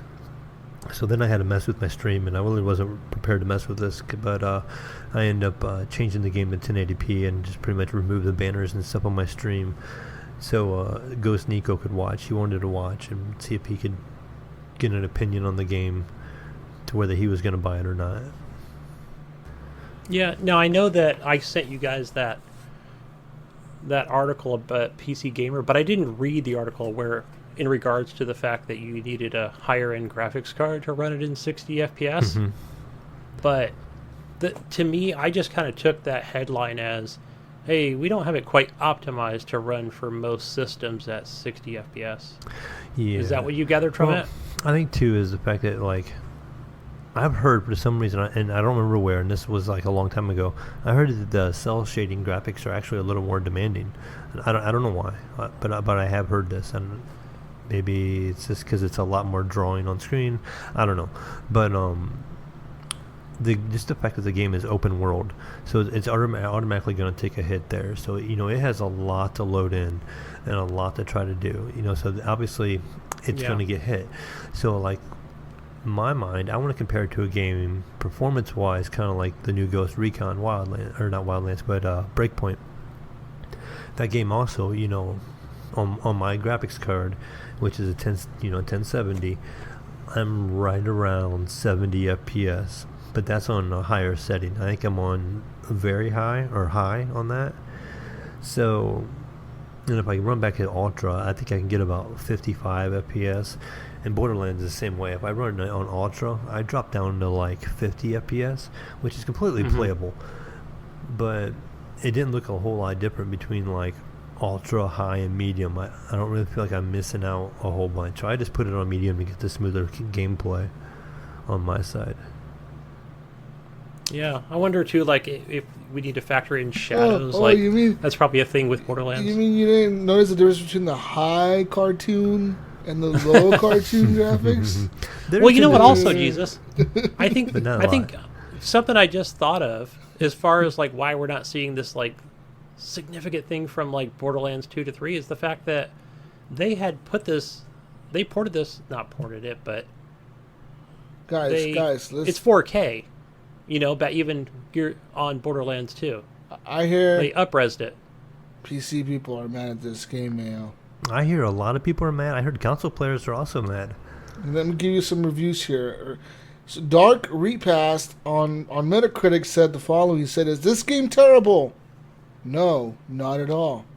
So especially if you have exhausted Borderlands 2 and the pre-sequel, the problem is this feels and plays just like those games. It's a $60 update to the previous games with characters I couldn't get into. Bullet sponge enemies and a couple of NPCs who were insanely annoying. I have already played Borderlands 2 and the pre-sequel to death. They were fun enough for their time. This does not take enough chances to separate itself from the others. It says here, Borderlands 2 made advancements from Borderlands 1. The pre-sequel was clearly a Far Cry Primal to Far Cry 4 kind of money grab. You will be paying for nostalgia, a longer update, and an ever so mild update from the original games. And for some, that's worth it. For me, that does not get the game over a 5 score. Innovate, make it better, or put it out at $30 since it's clearly not worth a full price. Yeah, I don't know. I mean, how many hours? It'll be at 30 in October. Yeah, I'll see it going down anyway, to me, though, the game's, I'm hearing it's decent in length. Like, it's going to take a minute to get through the game. So, I mean, 30, 40 hours. Even if you want to consider maybe? this let's call it a Borderlands 2.5. So, we got the better graphics. We have, 4 new characters that we can play with? And then we also have a little more story to play off of. I didn't play a ton of Borderlands 2 or 1. So, like, to me, I'm enjoying it. Now, I can't say I would enjoy the game. If I didn't play those as much, if I played them a lot, I guess I could say, maybe I won't enjoy it as much. But then we also have guys, like MechMod out there who has played a ton that I can understand of Borderlands 2, and he seems to be enjoying it so far. And the other guy I talked to, Ghost Nico, he was watching me stream it, and he's like, yeah, I'm definitely excited to buy this game. He goes, when I can afford it, I'm going to go ahead and pick it up. He's like, I've seen enough just from your stream to know that I want to play this game. Like he says, it looks fun. They have a slide mechanic. I don't know if that was in the old one or not. Again, I'm kind of new. This is new. So it has like an Apex feel to it, where you can run and slide, and then that is slide tech. Yes, slide tech. That's right. Like Call of Duty. And there's something, and I think you can tag things too. I think you can actually tag enemies for multiplayer. I did that accidentally today. We got some Apex crossing over here. But what character did you take, Gunny? I took Zane. How are you liking Zane? I like him. He's got that sentinel drone that he throws out, and then it goes around shooting enemies, which is kind of cool because then you can, kind of focus on, you don't have 3 people shooting at you at once. So once I get that upgraded more, it'll be a little more of a fair fight. I don't remember the name. I took the character with the mech. And I saw a little bit of that on YouTube. So yeah, when you hit the ultimate, Blaze. like if you get into a big firefight and you find a lot of enemies, you can hit this mech, and one of the perks is it puts a little shield up around your mech, so you take a lot less damage in it. And then you have a gun on each side, and then you can upgrade those guns. Like I have basically it's like a beam gun, and then basically like a Gatling gun right now equipped. And I was watching Blaze with a flamethrower. Yeah, and I'm sure. I don't know if that's something else you could have as well. So, what the fuck was I going to say? Gunny, you're playing this on the Xbox One X, right? Yes. What's your performance like? So far, I've only had like a few, like hiccups, just a teeny bit of stutter. And is the game 60 FPS on consoles? I believe it is. It looks. I thought it was. I don't think so. I think it's at 30. Is it only 30? I think it's 30. Wow. Damn. Could have fooled me. I did see. I was trying to look up an article earlier today, and they said on the on the PlayStation you get the performance mode or the graphic mode, and on the performance mode, you'll get a higher FPS. Yeah, I didn't see that in options on Xbox, but I didn't go into them either. I just straight up started a campaign. But then in that same article, they were complaining too, like the game in basically the graphic mode would have dips like all the way down to what they believed to be like 10 to 20 FPS, while it was in that whole fancy graphic mode. So I don't know if there's going to be like maybe some updates coming out, because it doesn't sell on like it's real well optimized. But then on my end, I'm not having any issues on my side, except the fact I had to turn my settings down because my GPU was struggling with it a little bit. So maybe people are saying that they're getting bad performances on fucking RTX cards, dude, like the 2070 and shit. Yeah, they might be. I mean, yeah. But what do they consider bad performance too? Do they have an 30 example? 30 FPS. Oh, yeah, that's pretty bad. So maybe that's just optimization then. But most of these people, I mean, that's the whole point. They bought the 2070. Most of the people on Metacritic are saying the bad reviews are saying that the game is just really badly optimized for PC. That these people are posting their specs. Some say that they have 1080 Ti. Some say they have fucking 1080s, 2070s. They're saying that the game goes to the 40s, 30s, and it's just bad. Some people are saying that the game is boring, not innovative enough. But you guys are saying that it's fun, so I don't know. I'm torn between I'm enjoying it myself. I mean, again, I didn't play any of the other Borderlands a whole lot, so I think I have a fresh feel going into the game. I know of the Borderlands series. I've dabbled in it a little bit, but I'm like, this one I'm going to actually go through and try to play through the campaign, and just have fun with it, and just take it what it is, and just have a lot of fun shooting. The guns are fun. The guns are unique. I've got a couple of different guns. I have an epic gun already. Is there a billion guns in this game like the other ones? I'm assuming. Yeah, there is. Yeah. Like, I had this pretty cool gun today. Matter of fact, Jedi of Light picked it up, and he's all, check this gun out. And it shoots out like these... They look like these like, I don't know, like digital bullets with like these like gun rays shooting out. It was pretty cool. Like, it was all different colors, and I was like, oh, that's kind of neat. And then he left. When I loaded back in, I actually got the same gun. I was like, it actually looks pretty neat, like holding it. That's cool. Like, it's just lit up. Do you guys think that pretty cool looking. this is a purchase that I should make this week, or should I wait for it to go on sale? Do you think you'd want to play with people or by yourself? I guess that's probably the bigger question. If you're gonna want to play with people, No. you're gonna want to get it now. But if you don't mind playing the campaign by yourself, or have somebody run through it later on that's a way higher level than you, and just kind of help carry you through it, maybe you can wait. So Jedi Light was trying to tell me today, because I didn't do a lot of research as far as, okay, Borderlands 2 was, hey, you can be a level 1 and play with a level 70 character, but you can't get near any characters because they breathe on you and you'll fall over dead. But he said now it scales. So I'm like, hey, that's pretty cool. Like, if they're doing it something like a Division 2 style thing, right? Or even Division 1, where it'll scale. So that'll just kind of bring your levels... It'll bring the lower level guy higher to where the level 70 is. But I was going to say the other thing was... when you first start the game, it does have this thing where you can choose, like, classic mode. So basically what that means is that you start off and you have to share the loot, like as far as all the guns and stuff. And the other option that you choose is going to be like, okay, so like a chest pops open and guns pop out, but the other person is looking at other guns. Yeah, it's kind of like Diablo. So you can't like a Diablo thing. Only that person, only you see that loot on the ground in that mode, and then they'll have their own loot. So you're not fighting for the same loot. You know, there's 2 modes. You can pick or pick. So like you can pick between, okay, we're all gonna fight over this gun, first come first serve, you know, or you can have the mode where it was never. Your guns are all in your you know screen. what? I never had that issue. Maybe once or twice playing on Xbox with so many different people. It was more about like, hey, can we trade out some weapons? Sure. Like, there's a trade option. Maybe Borderlands 3 has it, and it was always fun too. Where, like, I always felt like, hey, if you get to it first, it's yours. You know, because you always ran into random people, man. They're just pissing out guns, right? Like, who's this, like, Bong Smoker 82? He'll join your game and piss out, like, 80 guns, you know? Yeah. So you can I feel like there's plenty there to go through, so I won't mind. I'll actually start up another campaign, play classic mode, because there was actual fun in that, so, yeah. Good stuff. I'm glad they gave us that choice. I don't know if I'm sold based on this review, guys.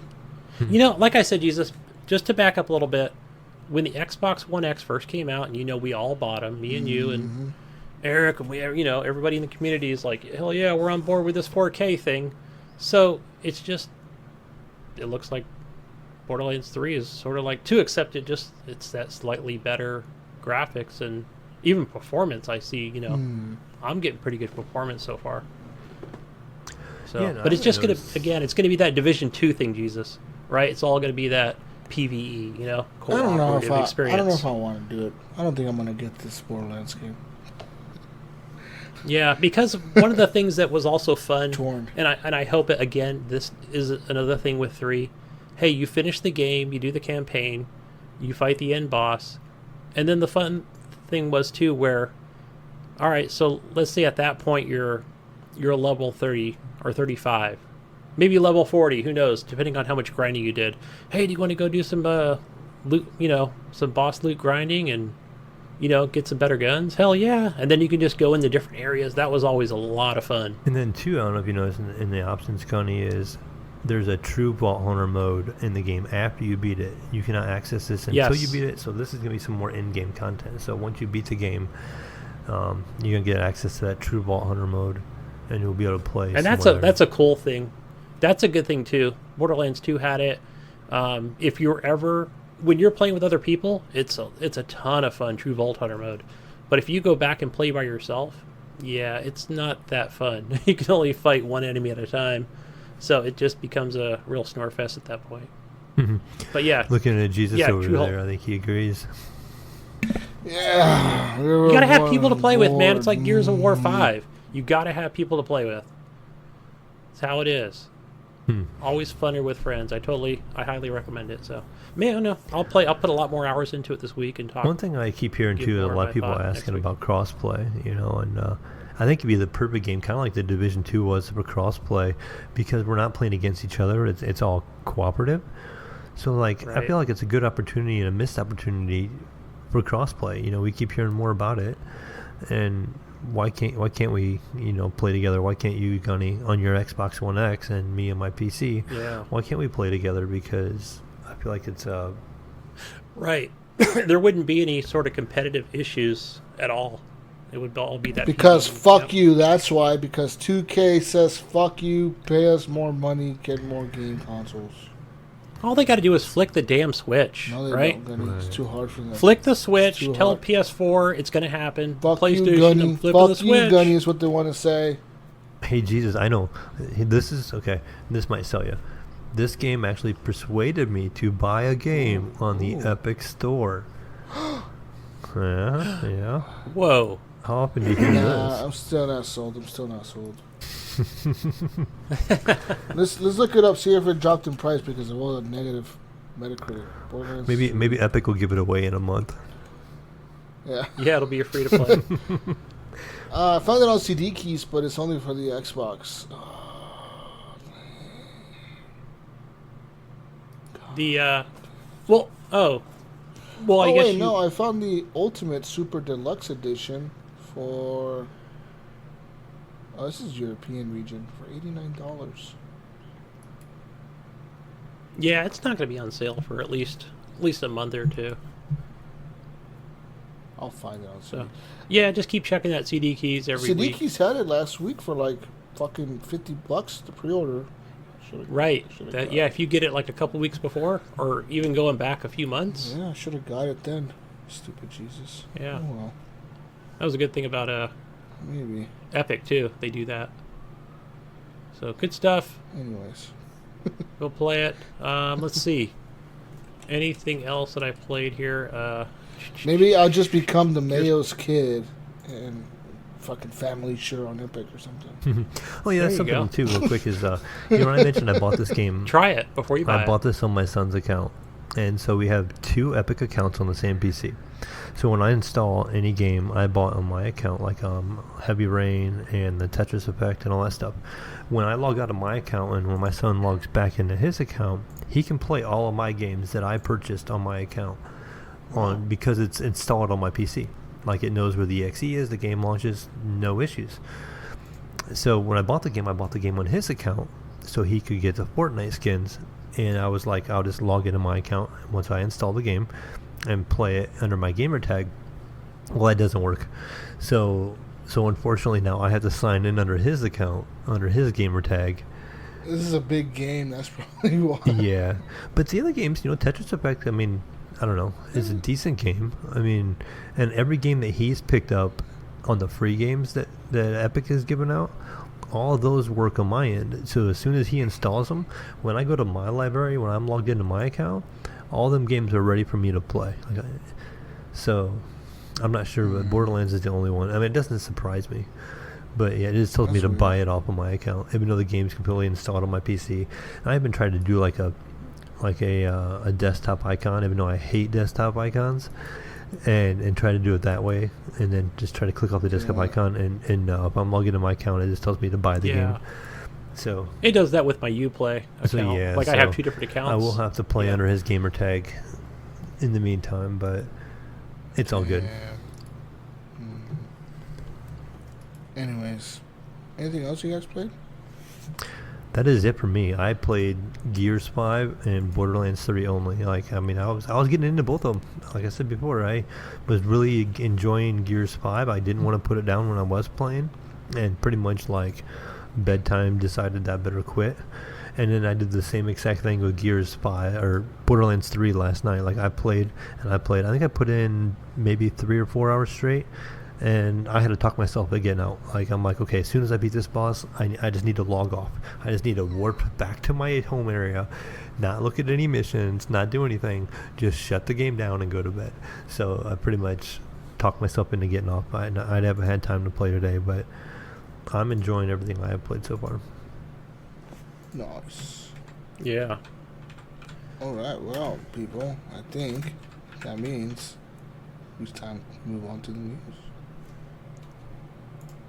News time. It's news time. Let's go to the news, Gunny. Big news this week. Speaking of Borderlands, let me throw a curveball for you guys. Speaking of Borderlands, a 27-year-old terminal cancer patient is now spending his final days playing Borderlands 3. Ooh. That's right. Let's see here. Yeah. So there's a mega fan who is 27 years old. He's a Borderlands mega fan, according to himself. He suspected that he might not live to see the day Borderlands 3 came out. So he went to Reddit, and he now said he's going to play the game. And yeah. So, well, it's kind of a sad story, but I mean, he's getting to play the game he likes. They say that they've taken him off of chemotherapy because he's declining health, not reacting to the chemo, so they just took him off of it. And pretty much he said he's just waiting now, just like a waiting game, see what happens. And he's playing Borderlands 3. Meanwhile, that all goes down. Damn, that's sad. That's fucked up. Yeah. Yeah. Unfortunate. But, I mean, the good part of that story, I guess, is he's a mega fan and he's enjoying doing what he likes to do. Yeah. If I'm ever dying like that, guys, we're gonna podcast till I die. Non-stop. And just keep non-stop. going. We'll just keep going. Recording me till I fucking die. You know what? We'll just we'll podcast and we'll game same time. Do it all at the same time. Podcast, game, I'll stream at the same time. Yeah, fuck. Beer in hand. Yeah. Anyways, let's move on here to some lighter news. Sea of Thieves has had its newest update. Sea of Thieves now has pets, Mayo, and now has pets. Uh-oh. You're going to head on down to the shop. There's a shop on a certain island. You head down there and you can buy yourself a pet, Mayo. You get yourself a nice companion like a parrot, a monkey, or something else. I don't know what the other one is. I want a monkey. I thought it was just the two. No, there's a parrot and I think there's a monkey. Maybe something else. There's different skins. kinds of monkeys. Yeah, there's different skins for the animals. So like the monkey can be like a brown monkey, a black monkey, a white monkey, a red monkey. And I'm pretty sure the parrots have like different colors for them too. Like you get a red one, a black one, a blue one, which is all pretty cool. I think I actually want to play it just to see the monkey. It's pretty cool because you can name them whatever you want to name them. So you can name the monkey like Gunny Chief. Oh yeah. Or you can name the monkey the Mayo, or Little Mayo, or whatever, and and you can tell them to dance and shit. And when you play music, like your instruments, they start dancing too. Oh, sweet. Yeah, like the monkey will start doing dances in the background. I know Pork Chop Poo and his friends are jumping for joy. Yeah, it's fucking hilarious. It's fun times, man. So, yeah. So you can feed them too. You feed them, and yeah. Anyways, see if these monkeys and pets. There's Go try it now. I want to make them barf. Yeah, and here you can make them throw up, huh? Yeah, I guess you feed them too much. Or what is that? Yeah. I think that's what it is. One of the things you can do. Anyways, to have them just. Let's look up here. More news. Keanu Reeves is not one of Cyberpunk's 2077's romance options. In case canceled. You were wondering, Gunny, you cannot romance. I was not wondering. I was just thought it was going to be a thing. I just thought, done. Okay, he's here. He's on stage. I can romance this guy. Yeah, fuck yeah, romance the shit out of him. We're gonna have a fling. It's gonna be awesome. And no. Yeah. Hopes and dreams crushed. Even though CD Projekt Red has confirmed that romance and, for example, just sex, it's going to be heavily present in Cyberpunk, you will not be able to just have sex with Keanu. I'm sorry. What? How much do I got to pay in DLC to have this make this happen? Can somebody start working on a mod as soon as this game is released? You can have sex with a lot of NPCs, Gunny, a lot of them. But I want Kiana. And it says here that you can have a lot of interactions as well with a lot of NPCs. And matter of fact, every NPC is not going to refer to you by name. They're all going to refer to you as V. Because they said that they're going to let you choose your gender of your character and stuff. So they're saying that just to make it easy, they just had everyone say V instead of like a name. So like having everyone like record a line saying, okay, say Sarah now. Okay, say John now. Say Sarah, say John. For everything, like, no, they just said, fuck it, just use the letter V. It fits both sexes or whatever. Or wait, all sexes. And yeah. That's weird, but because they were talking about adding multiplayer later on, so are we all going to be V? But All no, the I mean, if we're... R people are going to feel excluded now. We're going to see hate articles here pretty soon, like, the R and the Q people are outraged by their lack of representation in Cyberpunk 2077. Only V people. CD Projekt Red recently announced that it's going to forego conventional male and female gender options in favor of enabling players to select a body type and a voice.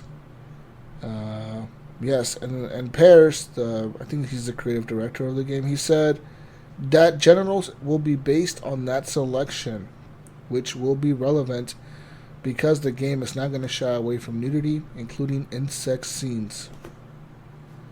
So there you go. Yeah. Well, I tell you, the day the modder makes this NPC that I'm having a romance with and puts Kiana's head on it, I'm gonna love them. I'm gonna pay them Patreon money. Oh shit! Gunny's gonna become a Patreon member just for. He made a Kiana romance option. In other news, Discord News Mayo, your favorite place to go chat, a Nitro program, which is a subscription-based service that offers enhanced features on the platform and unlimited access to a library of indie and big-budget games, is now being closed. Discord said that it's learned a lot since Nitro went live in October 2018, including that the vast majority of Nitro subscribers don't actually play the games. So after careful consideration, we won't be hitting continue when these contracts come up for renewal, Discord wrote. They said that the Nitro Games catalog will be removed on October 15th, 2019. So it says here that Nitro is available for $10 a month or $100 a year, or $5 per month for the Discord perks, a custom Discord tag, custom emojis, a larger file upload limit, that sort of things without the games. It says that those price points will remain, but the packages will be changed to reflect the absence of the games. It says here now that the $10 plan, which also supports higher quality Go live streams and enables subscribers to boost servers they're on, has had its maximum upload size doubled to 100 megabytes, and the number of boosts required to reach level 3 have been cut from 50 to 20, and that $5 subscriptions will now offer all the chat perks, but will not enable server boosting. There you go. Yeah, I've bought that twice for my kid. Oh, really? The $10. Yeah, I think because his friends, it's a lot of those indie games that you get, and his friends have persuaded him to, you got to get these indie games on here. I tried it one time, and I basically had a file I wanted to upload. It was like a video, and it was telling me it was too large, so I had to use Nitro. So I went ahead and paid for 1 month so I could upload the file. And I'm like, I might just keep this. Maybe it'll be, come in handy. And then I looked at the game library, and I'm like, no interest. So Right. I pretty much didn't keep it at all. Yeah, because you can't even, for everyone that knows Discord, I can't even put an HD picture on there without going over in megabytes. Like, I have to dumb the picture down in size even. Well, Gunny, well. I know, I'm like, okay. it's free, so I can't complain. It's a free service, I get it. Yeah, it sucks here, though, because the people that have been paying for this for the last year, say for the games, They lose it. They lose it. all. On October 15th, it's just done. You just, sorry, your games are gone. It's gone. Yeah. Sorry. But that's kind of weird, because it's not like they're getting rid of Discord. It's not like Amazon Like shutting down. Prime. Yeah, like Twitch has its own kind of launcher for its What if, indie like, games. Microsoft just said, fuck you. We're taking away all your games, Gunny. Oh my gosh, I would be crushed. That is where All my your games main... with gold games are just done. We don't want them back now. Fuck you. Whoa. Or what if they take away your game sharing? I would be. You know, do it like God, Steam. it just brings me back to the days of like, I need storage space and store all these games and disc holders, and yeah, I would be hurt. Yeah, we'll see. Anyways, in other news, let's move on here to some more news. The Binding of Isaac developer has now halted his work with Nicholas over allegations of racism and abuse.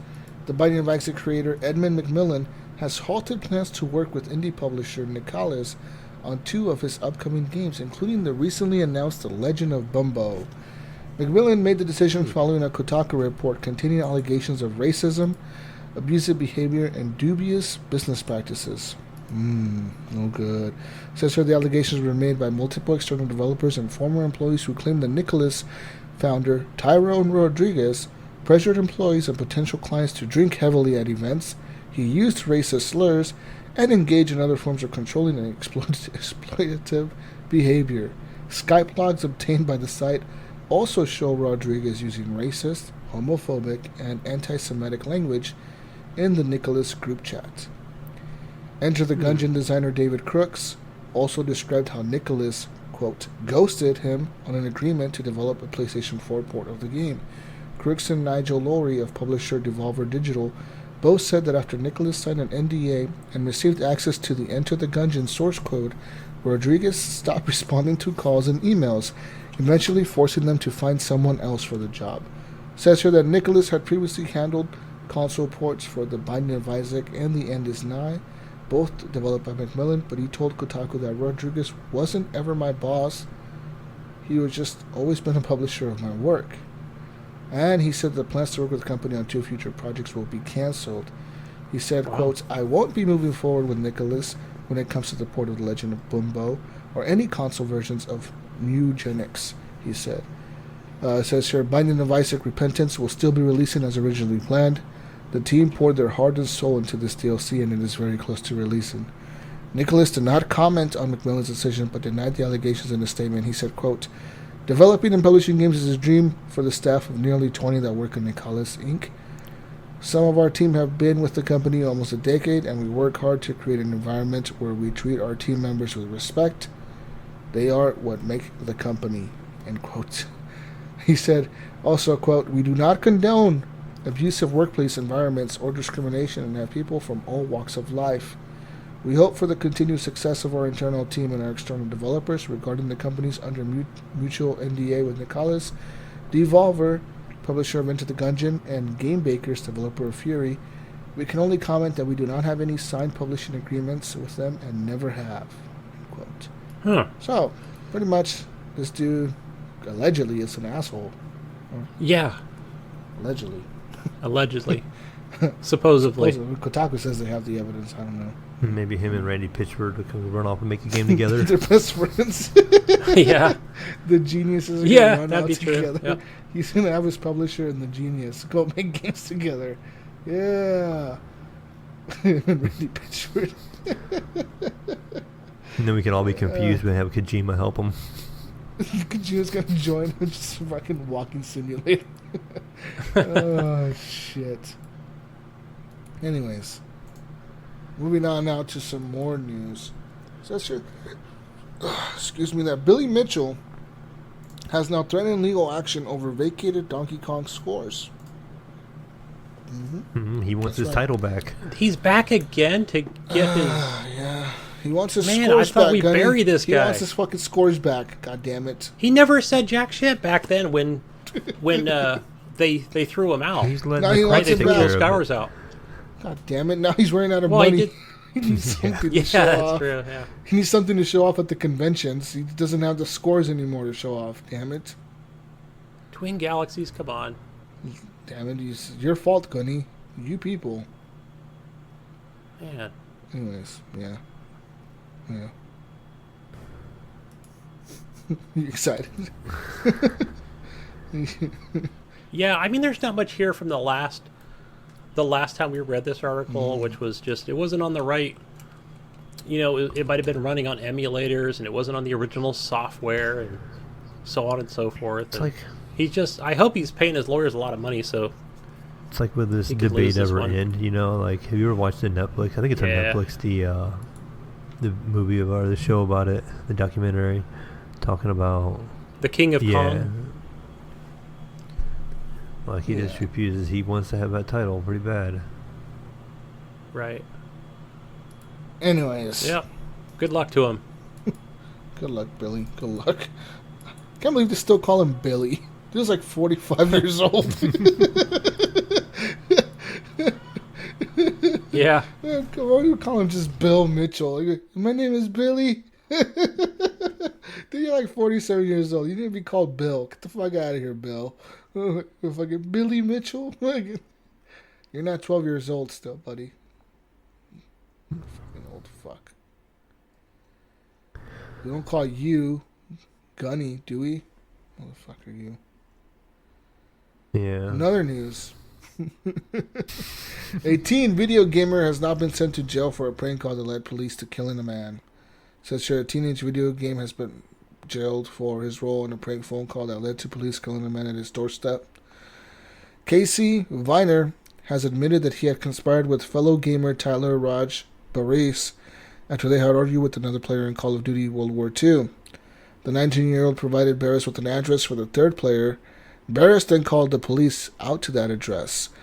The practice, as we know, is called swatting. It says here, Viner gave an old address for their fellow player, and officers were sent to the home of 20-year-old Andrew Finch in Wichita, Kansas. He had no idea what was happening. Barres, who was 25, told the dispatcher he was holding his mother and brother at gunpoint and that he wanted to kill himself and set his house on fire. As officers surrounded the house, a completely unaware Finch lowered his hands and he was shot. He later died in the hospital. Police found that he had no part of the online fight before the shooting in December 2017. It says here, after pleading guilty to one count of conspiracy and one count of obstructing justice, Viner from Cincinnati was sentenced to 15 months in prison at the federal court in Wichita. Police said he had attempted to erase any history of his communications with the co-defendants. He also has been sentenced to 2 years of supervised release in order to pay restitution fees of $2,500. This is like a follow-up on that story Wow. you guys talked about a long time ago. A long time ago, but 15 months? Yeah. 15, that's it? That's like a year and 3 months. That's not That's even nothing, dude. You took slap on the hand. somebody's life ended over this shit, and you get 15 months? Yeah. I don't even... What the fuck was the district attorney thinking when he gave him 15 months for that? It's not like he didn't do it. It's not like a what if. Not like they were lacking evidence. He did it. He called the police. He said he called them. Yeah. That's an intentional act. You know, he said it's not like they had like, no, we didn't have any evidence that he called him. It's like, no, dude, he told you he called him, and you guys can trace the call back to him calling you. And you're gonna give him 15 months for somebody getting killed? Granted, he didn't pull the trigger. The cops did, but still, like, the cops would have never been there with their guns out had he not called them. But on top of that, somebody getting killed, he also tied up public services. You know, he tied up, the police. A lot of cops, probably. And cops. Can you imagine how many cops went there? Fuck. And ambulances and... Once this guy was shot, the hospital and the ambulance and all this stuff was all because of this kid, doing this act. Yeah. I just... here's the other thing, too, Jesus, just to put some salt on the wound, that a restitution of $2,500? I've seen people pay more for that, for crashing their car into a fucking fence or a pole or something. You know what I mean? I've seen a drunk driver pay more for crashing his car while drunk into a fucking light pole and not hurting anyone but himself and his car. Pay more in restitution than this kid for getting somebody killed. Yeah. $2,500 bucks. What does that give the family?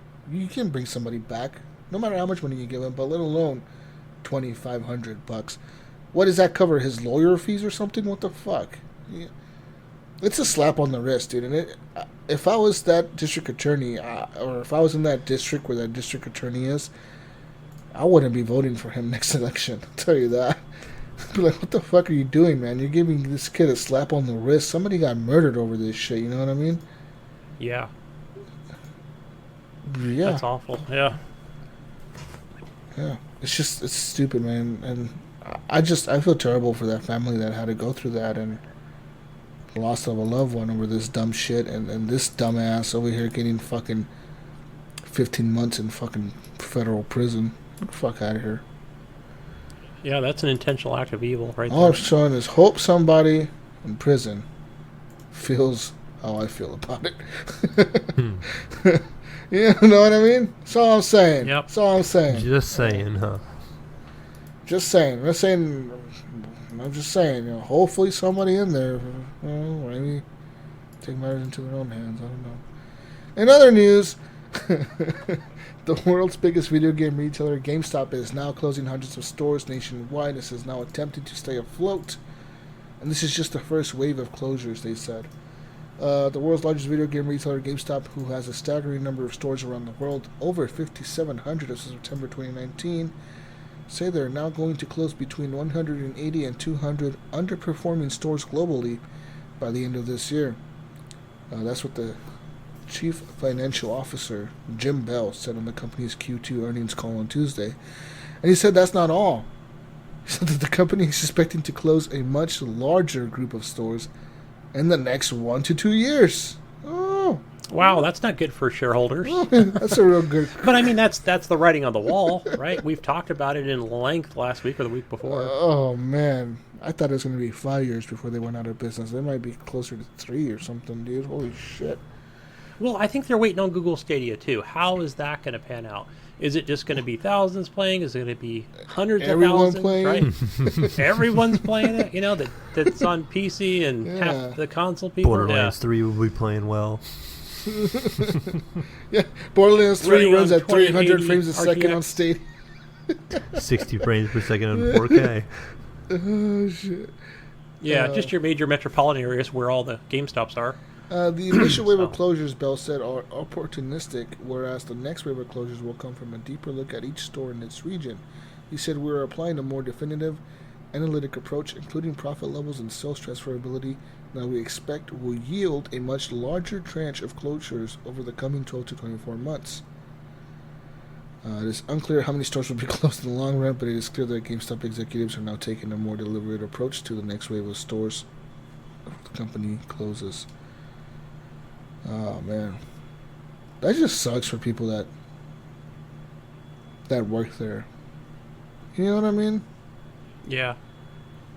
Like that must suck, man. You have no control. I would say especially for somebody who's worked there for a long time. A long period of time. You know, like yeah.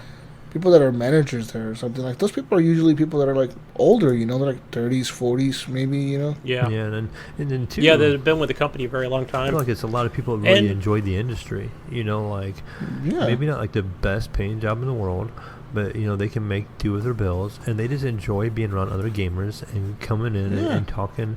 Yeah, they're on the business side of it, but they, you know, you can go in a GameStop and you can interact with the people behind the counter. They play games. You know, rarely do you go in there and run across somebody that doesn't have a clue at all. Games, yeah. You know, so like those people are going to miss out too on that ability to converse with people, and they probably have even made friendships, you know, regulars that come into that store and they start sharing gamer tags and stuff like that too. So there was a while back in 2012, 2013, where I would go to this GameStop a lot.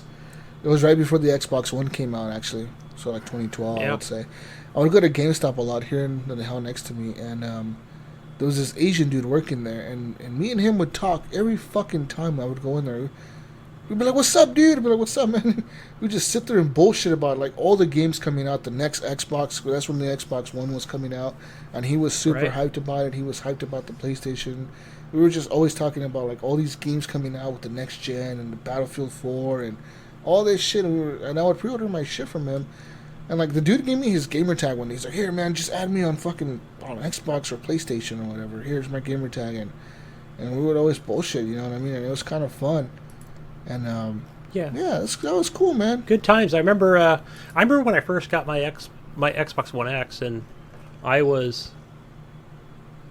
to say, I'm trying to think back why I was going there so much, because I was all mostly digital at that time. might have been just a little bit prior to that, but I remember the manager was really cool. And like you said, same thing, we'd always bullshit about games. The other thing too that he was really excited about as a GameStop manager was they do that GameStop Expo every year. Yeah. I want to say is it always in Texas or not? Somewhere. They did change them around. I think. But he said it's a ton of fun, and it's all the employees and the managers, and everybody goes down there and they have a conference and they give out free games and food, and he said it's a blast. Like, I think people can actually come and attend. Like, you can pay money. Yeah. Like, buy an actual ticket, and they show off. I remember they would show new games, like world premiere games. It wasn't like an E3 thing, but, more of a PAX type style thing. I'm not sure if that's still happening or not. But anyway, yeah, just thinking back, like, that sucks for, especially long-term employees. Yeah, I remember the manager was telling me that she got a free, she was a manager at GameStop, she got herself a free PS4 and a free Xbox One when they came out on launch. I was like, you lucky motherfucker, dude. Yeah. It's like $900 worth of shit you just got for free. And she was like, yeah, I just get it for free because I'm the manager here. Like, I have to know what I'm talking about. I'm like, right, yeah. you lucky motherfucker. Job perks. Yeah, I guess. Oh, we lost one, guys. We didn't receive this shipment. What are you talking about? We never got that PS4 here. Oh, fuck. Yeah. Hey, remember going to GameStop, Jesus? The good old times when you go down there and go, give me that new Call of Duty game, right? And they'd be like, yeah, there you go. And they slap down a Wii copy. I'm like, whoa. Wii copy. What? Call of Duty's on Wii? What the hell? I wanted an Xbox One. Bam! Then they slap down a PS4 copy. I'm like, Xbox 360. There's only one. Yeah. Good times. Anyways, Gunny, are you confused about what you can do in Death Stranding? I'm confused about everything let me tell you, can do in Death Stranding. We now know some of the stuff you can do in Death Stranding. So, it's going to be released on November 8th. This is from Kotaku. It's going to be released November 8th for the PlayStation 4. This game, Death Stranding, Gunny, it follows a Sam Bridges, who is Norman Reedus, of course, but in the game he's known as Sam Bridges. And he's going to make a coast-to-coast trek across the ruined United Cities of America. Not the United States of America, United Cities of America. And he's going to be creating new strands that link divided human beings back together. With him is BB, or Bridge Baby, a little fetus in an artificial womb that, among other things, allows him to see BTs, or beach things. Those are supernatural monsters from other dimensions that are rampaging in the UCA. It says here that there's a lot more to it than that. Much of it says here likely involving Jeff Keighley, but that's the backstory you need to know when you get most out of the presentation. This presentation was 45 minutes. It says here Sam was given a simple mission: deliver 4 aid packages from Knot City to Port Knot City. The aid packages contain 4 supplies that are considered crucial in this world: food, medicine, anti-BT weapons, and sperm and eggs. It says here, before heading on any mission, you'll have to pick your loadout. This includes all the required aid packages that you are delivering, plus anything else you want to bring with you on the journey. So you could bring Mayo and Gunny. Guess what you can bring? Guess what you can bring? Beef jerky? Beef jerky? No. Extra shoes. Extra shoes. Clean pair of underwear. Ropes. Weapons, etc. It says here the difference between Sam Bridges and most video game heroes is that while everyone else just sees a disappearance, everyone else just disappears all of their possessions into a magical pocket, Sam is visibly loaded up with his burdens. Everything he carries is visibly attached to his character, affecting his weight and mobility. It says here that you can actually choose where on Sam's body you want to put the stuff. So it says you can put everything in his backpack, like a mule, just or a ladder. Huge backpack, and or you can put things in pouches, Gunny, hanging off of the backpack. Like... You can also strap these pouches and things to his arms and his legs, or have him hand carry certain pieces. This is going to affect his speed, Gunny, but it's also going to affect his balance. Can I just pull the baby in a wagon and then carry all my shit on my back? Here, Gunny, I don't know. listen, Gunny, it says Sam's center of gravity is going to be shown in a yellow circle underneath him as you shift things around. As you run through the world, if you make a hard left or right, he's going to go off kilter if he's overburdened. Or fall over. And you're going to have to, and you'll need to press L2 and R2 to shift his weight back so he stays upright. Weight physics. Ooh. It says here that if you're not drunk. if you're not stuck awkwardly carrying all this stuff at every moment, though, you're about to say, head into battle. You can put your belongings down, Mayo, for temporarily. It says here that you might also be able to acquire a floating carrier that is a cross between an airport luggage cart and a hoverboard that will follow you behind you with your big big old pile. That's going to be a cooler of beer. You could just throw all your shit on this carrier and have it follow you. All this futuristic technology all around us, but the only way that they can transport things is have Norman Reedus can't carry it down there. It says here, so the first obstacle that he reached in the video was a river. All right, there's a HUD that gives you important information. It shows you the strength of the current in different spots.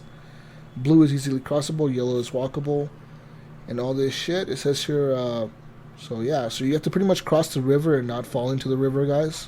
Just know that. To catch your breath, you must press circle.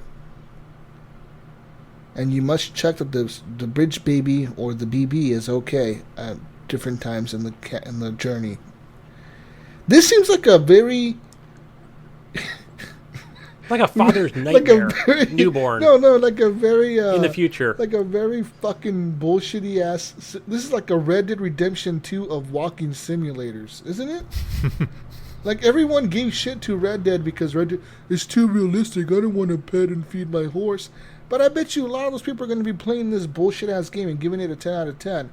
When this game sounds like, to me, like Red Dead Redemption 2 walking simulator, where you have to fucking check on the baby. Is the baby okay? Is the baby okay? Is the baby stupid pacifier? And then you're going to have to fucking tap the baby to make sure he's okay. Check your shit, make sure it's okay. Check you're not going to fall over because you loaded everything on your right side because you're stupid. You should have loaded it evenly in. And you didn't. And now your character's falling off a cliff. This sounds fucking lame as shit. Who thought this was cool? I can see streamers already just getting in trouble for baby abuse, you know? He's not taking care of it correctly. The baby... No, this is more of a cruel thing where, Jesus, it's the future. We've got hover cars, speed craft, and teleporting, but you'll be on foot. Listen, Gunny, there's going to be natural hot springs in the game where you and the bottled baby can recharge your batteries. And guess what it's called in the game? Guess what it's called? The bottled batteries? What are the batteries called? Battery hot springs. That's what the area is called. Can I abandon the baby? Is that an option? And make a run for it. The baby connects you to the world, Gunny. You need the baby to make the connection. I need it. It needs me. All right, listen. We need each Later other. in the demo, Kojima pointed out that thanks to the game's asynchronous multiplayer aspects, you might not even have to use your own ladder, Gunny, to get across things. Since other players can leave their ladders and their equipment behind for other people to use. Don't pee on my ladder. He shows how there's now a climbing rope and a ladder left by other players. You can like these items, and says your social media likes seem to be the currency of this world. Wow. Also, Gunny, you can drop helpful items that you can find in the world and pick up by pressing the communication button while in the game, and Sam will shout something out like, "Is anybody there?" And if items dropped by other players are in the vicinity, they'll flash to alert you to them. Wow. So almost like a like a proximity chat to somebody who's playing the game at the same time, but it's not showing like a hologram or a ghost of them. It shows their stuff being left behind, like whatever they leave in the world. Because you can like deploy a ladder, I guess, or a rope, like down a cliff or a mountain, and you could just be like, "Fuck it, I don't want to like take this rope down or pick this ladder back up. It's weighing me down too much. I will never need this ladder again." And you leave it there. Like next day, Gunny can be playing the game, and Jesus played the game the day before, and Gunny's going to that same area, and then he's like, "I didn't need my ladder after all. Jesus left his ladder right here." You know what, Jesus? Actually, you're probably not going to like me because I'm going to throw that That ladder in the river. You dick. It's gonna be like, fuck you, Jesus. Throw your ladder in the river, you Look at nobody's using it. Nobody ain't getting it. No baby Do you guys know bottle what's charge going on? either. He'll need it to balance himself out because he'll be all lopsided. So he's like, I'm going to put this on the other side. Now I have 2 ladders so I can balance out a little easier. I'm confused what the fuck this game is about. It's about getting connections to other cities, I guess. And, yeah, I guess there's guns in the game that you can pick up. And you have to charge them up or whatever. But yeah, apparently human blood kills the BTs. I don't know why. But yeah, we'll see. Anyways, Death Stranding, guys. First glimpse at what the game is about. So once again, let's recap. You're going to be creating new strands between cities. There's a BB with you, and the BTs are the bad guys. There you go. The BTs. Yeah. Okay.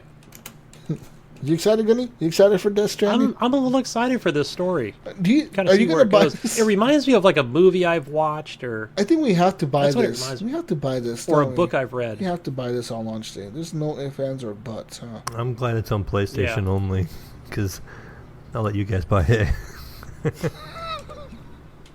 Yeah, calm down, man. It's gonna be game of the year, best game we've ever seen, ever. It probably will. We'll Ever. probably see the headlines while I come out and be like, greatest game ever. The reason You to know- buy a PS4 Pro. Best thing. Here's the thing, Jesus. Is Jeff Keighley going to nominate this as Game of the Year? Maybe. A little bias, I think, right? Yeah, because he's in the game, right? Yeah, I saw a demo of him a couple weeks He's in ago the game, where he's yeah. like one of the... he's basically the computer guy in one of the checkpoints where Norman Yeah. goes and drops off supplies. Yeah. There's him, and then Guillermo del Toro. He's the bad guy, right? He's like the evil guy in the game. Yeah. Yeah, so he has like a bunch of famous people in the game. And Keanu Reeves is going to be somebody in the game. Oh, we know he Should be is. a Yeah. fucking Easter egg or something. Play us. The whole time, the baby is Keanu. That's who The it was BB whole is time. Keanu, and it's connected to Cyberpunk 2077. Everything's connected, guys.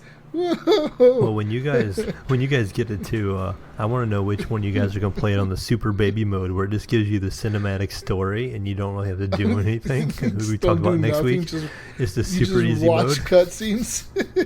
You get a bowl of popcorn watch out and the just put your feet up on the desk and go. That's kind of weird, right? Why would you make that mode? Like, do you just not want people? Like, do you think people are gonna get frustrated with your bullshit ladder mechanic or something? Well, didn't they say something Fuck like it was this. for the people who didn't really have time to put into a game but wanted to experience the game or the story? I guess, yeah. Yeah, you're right. I don't know. I just I don't know what to think of this game, man. I don't know what to think of it. Hideo Kojima, fucking genius guy. Who would have thought? Who would have thought you can leave ladders behind and load things on your character and have him fall over if the things are not loaded right? Who would have thought? Well, I'm of that? just glad that a ladder extends because having a ladder in your backpack really might throw your weight off a little bit. At least if you can compress it a little bit, it might. Some mighty ladder. But you can carry it in your hands, man. You don't have to carry it in your backpack. You can carry it in your hands. There you go. Future tech of gaming. Balanced You technology. can see the character running at the ladder, kind of swinging around as he's running. Anyway, another news. Xbox Phil Spencer, boss of Xbox machines, says he has now played the first games on Project Scarlet. Oh, shit. Gears of War 5. No. Say that one more time, It dude. says here, Spencer's casual mention of this time with Scarlet came during his Destiny 2 mixer stream with Bungie CEO Pete Parsons. It says here that the pair sat down to play a Bungie bounty together.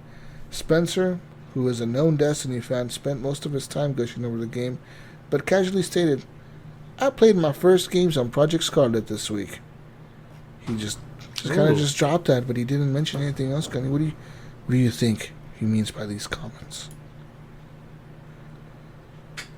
Maybe some. I'm curious if they were. Yeah, if it was like a Gears 5 thing, or if it was some other new exclusive IP that we don't know about. Maybe some Cyberpunk. Oh yeah, some Cyberpunk. I wonder, man. I wonder. You probably would be able to You probably would be able to play Cyberpunk if you wanted to, right? And I wonder too. I wonder if he's playing on an 8K monitor device. He probably has an 8K TV in his house. He probably has enough money. He's probably got 2 of them in there. I have 2 90-inch 8K TVs in my living room, and I have 1 in my bedroom. Cause fuck you guys. I'm rich, bitch. It just pops out my wall. Fucking Phil Spencer. I'm rich, bitch.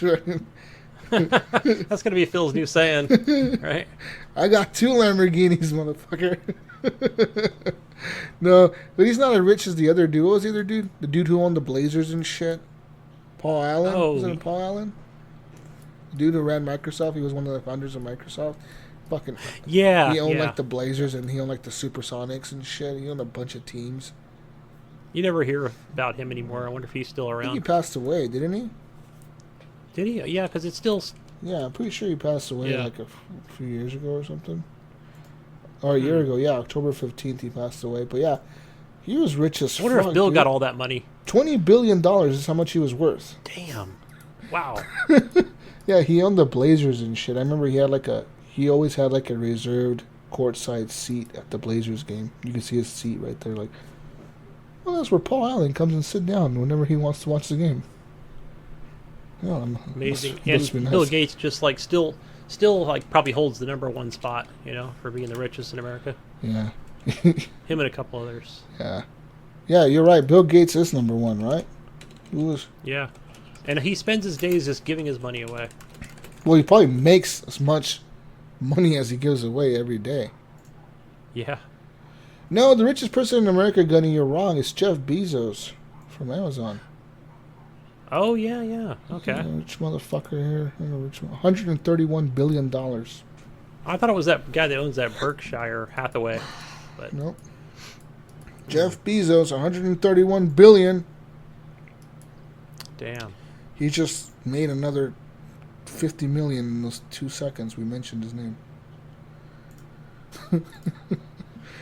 Wow. In other news, what do we have here?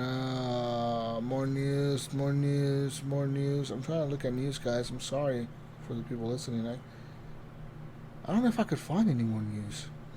No, that's all I could gather before the show. I remember I saw the video of that scooter. Besides the one you mentioned. I saw the video of the scooter in Death Stranding. You see the video of that? The little hoverboard? Yeah, thing? I did. I watched the short tweet of it on You Twitter. can put stuff on it or you can ride it. You can jump on it and take off. Fuck it. Taking off from my scooter. It didn't look very useful. I just watched him go down a short hill, so I thought I gotta walk down there faster. Yeah. But we'll have to see when the game comes out if there's gonna be a larger mountain I can ski down. Anyways. I don't think I want to put my stuff on it and be away from it. I don't know, man. I guess we'll buy the game for the listeners. We'll tell you guys how good it is. They're gonna be like, "What the fuck are these guys talking about? Babies and BBs and BTs and CDs and GGs and TKs and DKs." I'll have to wait for your review. Who knows? Jesus, It might be a better. Because I can't buy it over here. It's a Sony exclusive. Hey. Remember? Yeah. You Sony You get too. yourself a PS4 there. What are you saying, Gunny? No, I was gonna say. I remember you really liked that Metal Gear Solid 5, right? That was Kojima's It was last fun, Metal Gear. Yeah, it was fun. I never finished Yeah. it, but it was fun when I played. But that was a shooter, military shooter, so with some quirks to it. But this is not a military shooter. This is a walking simulator with guns. Yeah, this is gonna be a little different. Yeah. This is a fucking walking simulator with a baby attached to you. You gotta worry about. Make sure you don't kill the baby. I wonder what happens if you... Lots of responsibilities. It sounds like a dad simulator, doesn't it? A little bit, right? But in the future. Dad simulator in 100 years from now. Yeah, pretty much. And your car is broken. Get a good pair of shoes. There's no more cars. The generations before you ruined the planet. There's no cars left. Dun, dun, dun. It's gonna be crazy. It's gonna be fucking crazy. Anyways. Yeah, check out more from the Tokyo Game Show. There was like a 45-minute presentation, like you said. A lot of it I skipped over today watching that. It was more about Norman and him just being at his base and getting drunk and looking at himself in the mirror and just some stupid stuff. Yeah, I didn't really answer much, but I mean, I guess it's there. You can see the type of gameplay, I guess. Some gameplay. Elements. Yeah. So he just keeps releasing a little more each time, which is probably just to show Sony that I'm making it. It's happening. Well, I got one more piece of news for you guys here. One last piece of news. Borderlands 3 piece of news, Gunny. Better be positive. So Borderlands 3 Super Deluxe Edition is now available for 89 euros, 89.99 euros, and on the PS4 and Xbox One, and 84.99 on the PC. And this includes all the bonus digital content of the Deluxe Edition, plus the Borderlands 3 Season Pass, which includes 4 campaign DLC packs featuring new stories, missions, and challenges. The butt stallion weapon skins, weapon trinkets, and grenade mods. But beginning September 17th, 2019, 3 days from now, the digital versions are going to go up in price. Oh. So they're going to go up to 104 euros on each platform. Why the fuck do you have it on sale for like the first week? That's kind of a weird. Yeah, that is. Yeah, it's An introductory offer. I mean, that's not I can something. see if they would have at least done it like you can get it on sale while it's on pre-order, and then when it released, it would go more expensive. Right. That would have made a little more sense than making it go on sale afterwards. Yeah. I mean, are we going to get the year-end edition 3 months from now? Yeah, I'm looking at the Whatever their marketing is doing. Super Yep. Deluxe Edition on GameStop. That's $100 digital. To the collector's edition was $250. Yeah. Holy You're gonna buy that that's edition, aren't you, expensive. Jesus? You said yourself you buy all the I just collector's bought it. editions. I just bought it. Yeah, I figured you probably did. So what fun toys did you get with that one? Because I know like the which game gave you the drone? Gears gave you the drone for like 220 or 240 or something like that. No, that was Call of Duty, wasn't it? Yes. Yeah. That was Was COD. that Call of Duty? For some Yeah, reason Call I of was Duty gave you thinking the that was drone. Gears, And but there was like a 200 version of Yeah. Gears 5 too, wasn't there? Didn't I see a $200 version in GameStop when I I happened think there? so. I think because Ryan got that. It was the. Now I'm trying to think of what it was. It was the chest that he got with it. Yeah, you got a chest. He had the chest last time, didn't he? Yes. He was talking about Borderlands 2. He bought like the case or the big chest or something. Right. So it came with a bunch of artwork and all some other stuff. Yep. Yeah. It's all garbage, dudes. I mean, unless you're a fan, I guess. Maybe. It's worth it. Oh, and also Anthem got an Catch a update. ride. And Anthem got an update, Gunny. Big news. Oh yeah, I saw that came to Yeah, it came Origins. to everything, yeah. Big. I just assumed it was always on there, but that's kind of weird. No, I guess see, that was the target it's part of the time. premium or the premiere on EA. EA Premiere on the PC, but it wasn't available on EA the Access. EA Access, the $5 version. So now, I Right. guess now it's available on the EA Access. Yes. Which is Okay, maybe I wild. read that wrong. I just assumed it was the premiere. But not just But that. okay, EA Access makes Not sense. just that, the game also got like a major update, like a major overhaul to like the cosmetics and everything in the game got like a huge update. Yeah, Is I know anyone Jonathan still 10 Point said, playing hey, it's fun Anyone again. still playing but- it? I don't know. It's kind of like this game came out this year, it was so hyped up, and no one's playing it. It's kind of weird. Well, I wonder with the update if they just kind of reset things where you're not going to be able to level up so quickly and be done with it in 2 weeks. You want to kind of... I mean, that kind of defeats the point, right? You want to be able to You want to play this for at least 2 months, 3 months? Never, Gunny. 2 You days. want that slow grind. 2 days. But where's the fun in that with multiplayer? Don't tell or me what's that fun or PvE? what isn't. How fucking dare you? You motherfucker. That game is not fun. Huh. Anyways. So I'm in the same boat. Don't play it. Next, move on now, Gunny. Let's talk about what PlayStation Plus has to offer in the console corner. PlayStation Plus and the Xbox, both giving you free games, or I guess not free if you're paying for their subscriptions, but if you pay for PlayStation Plus, which is the equivalent of Xbox Live Gold on the PlayStation, you get some games this month, Gunny, right? That's right. So I thought, since it is mid-September, I thought I would include all the games you're getting for Tell the me, month. what games are we getting? So for the PlayStation Plus, you are getting Batman Arkham Knight and something I haven't played yet, but I've downloaded, Darksiders 3. Darksiders 3 is pretty new. Didn't that game just come out like last December? Yeah, I want to say that January? game's like 6 months old. I had a friend that played through it and beat it. And it got low reviews and it just never took off. It's also trying to think of the so I want to try it out. I have it downloaded. I just got to get time to get in there, but with all these other new games coming out, Arkham Knight's a good game. time Arkham into Knight, I think it's been free on the Xbox before, but it's a good Batman game. It's not as good as Spider-Man in terms of a superhero game, but it used to be like the top standard of games for superheroes.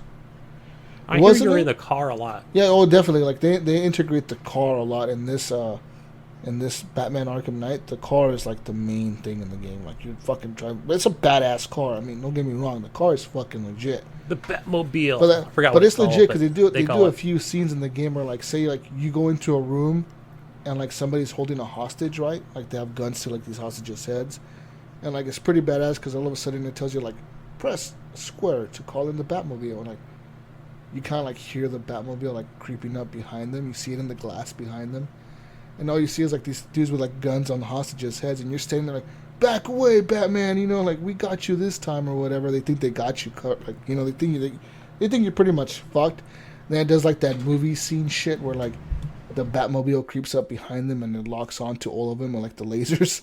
It just fucking takes them all out, like pew pew pew pew pew. It fucking just takes them everywhere. It's like the machine's gonna go off and it just fucking kills everyone. It's fucking legit.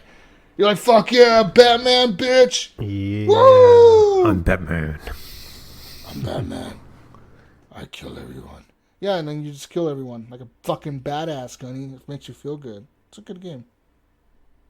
Yeah. Okay. Gunny's not talking anymore. He decided to stop talking to me. Wait, It's not like me. he don't like Batman evidently. He must does not be a Batman fan, I guess.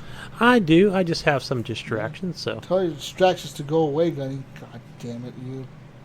I'm trying to. And Darksiders 3 is the sequel to Darksiders 2 and Darksiders 1, which is based on like the Four Horsemen or whatever. Right? Yeah, I played one. I think I finished the first one, but I never finished the second It's one. got a lot of puzzles in it. Kind of reminds me of like a Tomb Raider game where you got a lot of puzzle solving to do, figure out how to get through an area. You won't be able to cross a certain area unless you get some ability, but it doesn't really tell you need this ability. You gotta like figure it out. So it's one of those games where you may have to come back to an area later once you get that ability.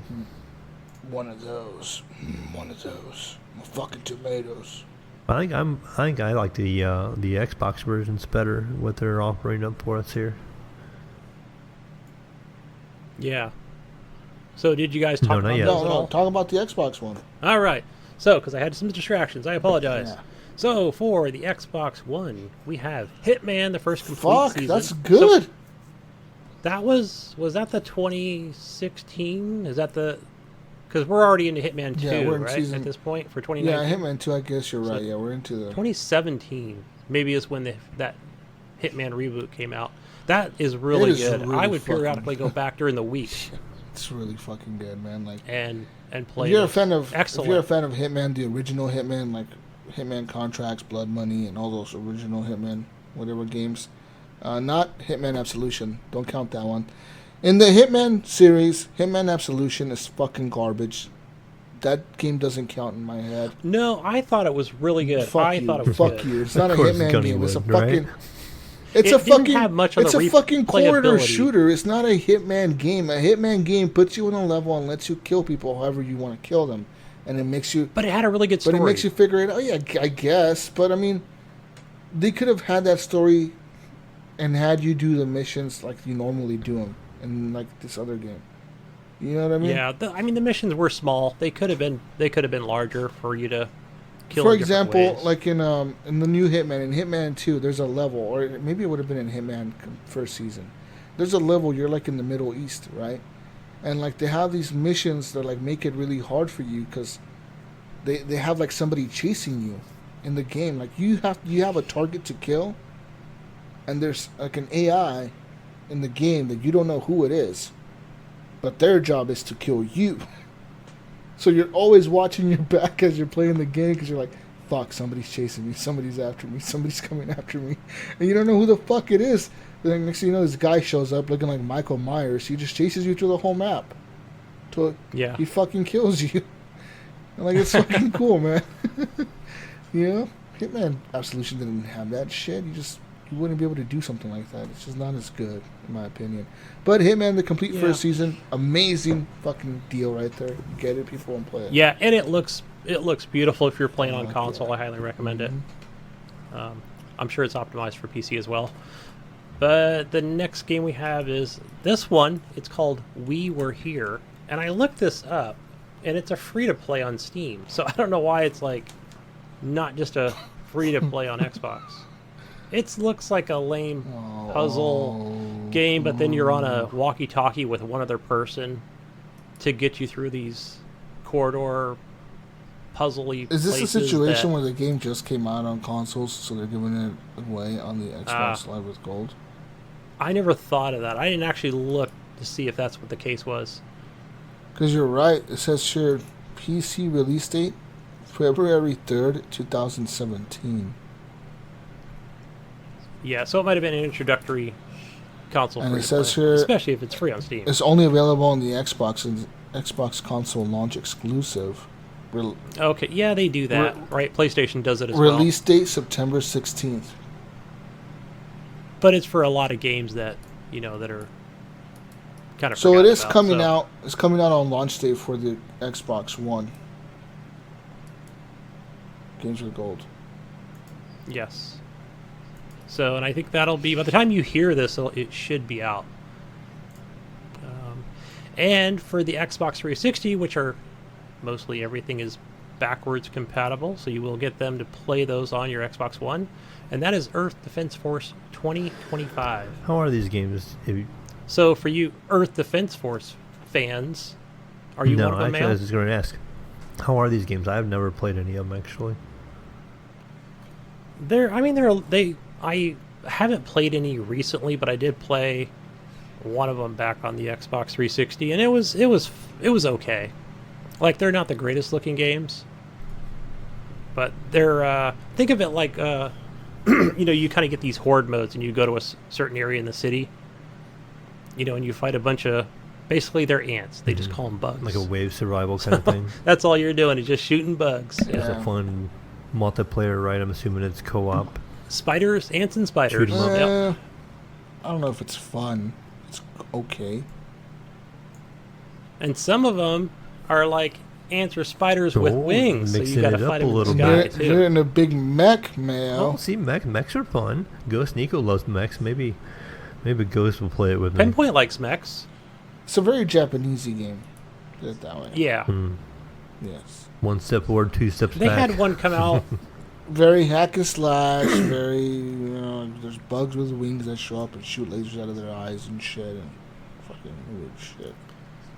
I want to say they gave away another Earth Defense Force game on Xbox Oh, over a they month did, ago. yeah. I could be wrong. Yeah. Yeah, it was not that good. So I played it and I was like, oh, this is kind of dated. So hopefully this one's a little newer and it holds up better. But our next game and our last game from Xbox 360 backwards compatible is Tekken Tag Tournament. I don't know if anybody has ever played a Tekken game. I've played them back in like the good old days in the arcade, like a cabinet style type, but never really on a console. So, hey, but if you're into that, you like your fighters, Yeah, there you go. Here's your games on your I consoles, can't believe they're folks. still giving away games on the 360. Well, that was the thing. They I mean, that's the one thing Phil said. He held true. He's like, no, we're just going to give them away. They're going to be backwards compatible. These You're are getting 4 not games backwards a month. compatible, though, because they shut down the backwards compatible program, though, right? No. I mean, no. You still play them. They still emulate to the Xbox One. But I thought Microsoft said they're going to stop adding games to the backwards compatible list. So oh, I think we did we read an read an article article on that. about that. So are these games coming out on Xbox Live with Gold? Is that an exception? Are they still backwards compatible, or is it they're just for 360 now? Yeah, so maybe there's a point where they will stop, or we'll hear about it when they. Well, they already said it, Gunny. They said it this year. Like they were like, No. they were like, What they we're stopping with this one game. Remember they said it like a month ago or 2 months ago. They were like, this is the last game on backwards compatible list. And I forget what game it was, but they already said, like they said it. Okay, I'm trying to think back to the article here, and I believe they said they're slowing down. Or things might be on hold with Scarlet. That's why they said they're focusing on Scarlet, so they stopped it. Yeah. See, it says here right Yeah, here. Look, but- it says right here. I got the article. Microsoft delivered last batch of backwards compatible games for the Xbox One, June 10, 2019. But see, that makes sense also with streaming games, right? There's not going to be much of a need for. I mean, if we're going to emulate, it's just going to be straight up from a website or something. I'm just guessing this is probably already backwards compatible, and they're just giving it away now. Like it was already been right. done. It's still and- a program that and was they in might not be effect. added anymore, but they're gonna still maybe continue to give away some free games that can be backwards played. So like you continue I'm to sure get some they've- value. Yeah, they've got a good batch of games already saved up Maybe in the that's bank. a way of keeping these games alive a little bit too. Get some people to play them by giving them out for free. Yeah. Yeah, good deal. So, Yeah, okay. Woo. all right. Moving on now. I think it's time for community questions. Any questions? Leave questions in the Facebook group or Discord. Do we have any on Discord? Yeah, we did. We do. We have one or two from shit. I'm Discord. surprised people remember that and post. Matter of fact, it was actually, I didn't, but Pork Chop Poo, he was kind enough to just go ahead and throw one in there because he knows we record on Saturday evenings. Nice. Thank you, Pork Chop. Let's see. He wants to know.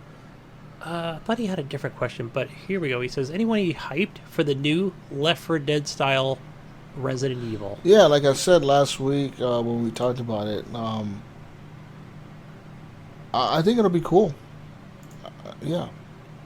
There's a... So I gave... I'm sorry, just before you came on, I did give the link to Mayo because they did have a trailer, I think, that may have came out yesterday for the Tokyo Game Show. Yeah. And it showed some... I don't know, would you call it gameplay? Yeah, or I would call it gameplay. maybe just more cinematics or a trailer? Yeah.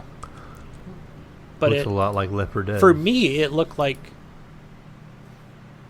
Yeah, it's Resident Evil, Project Resistance. It reminded me of like a Left 4 Dead meets Darwin Project. Did you get that too? Because one of the things they showed was where, hey, if you're the director... I don't think they actually said those words, where you could kind of make those decisions where the 4 people, maybe what corridor they go down.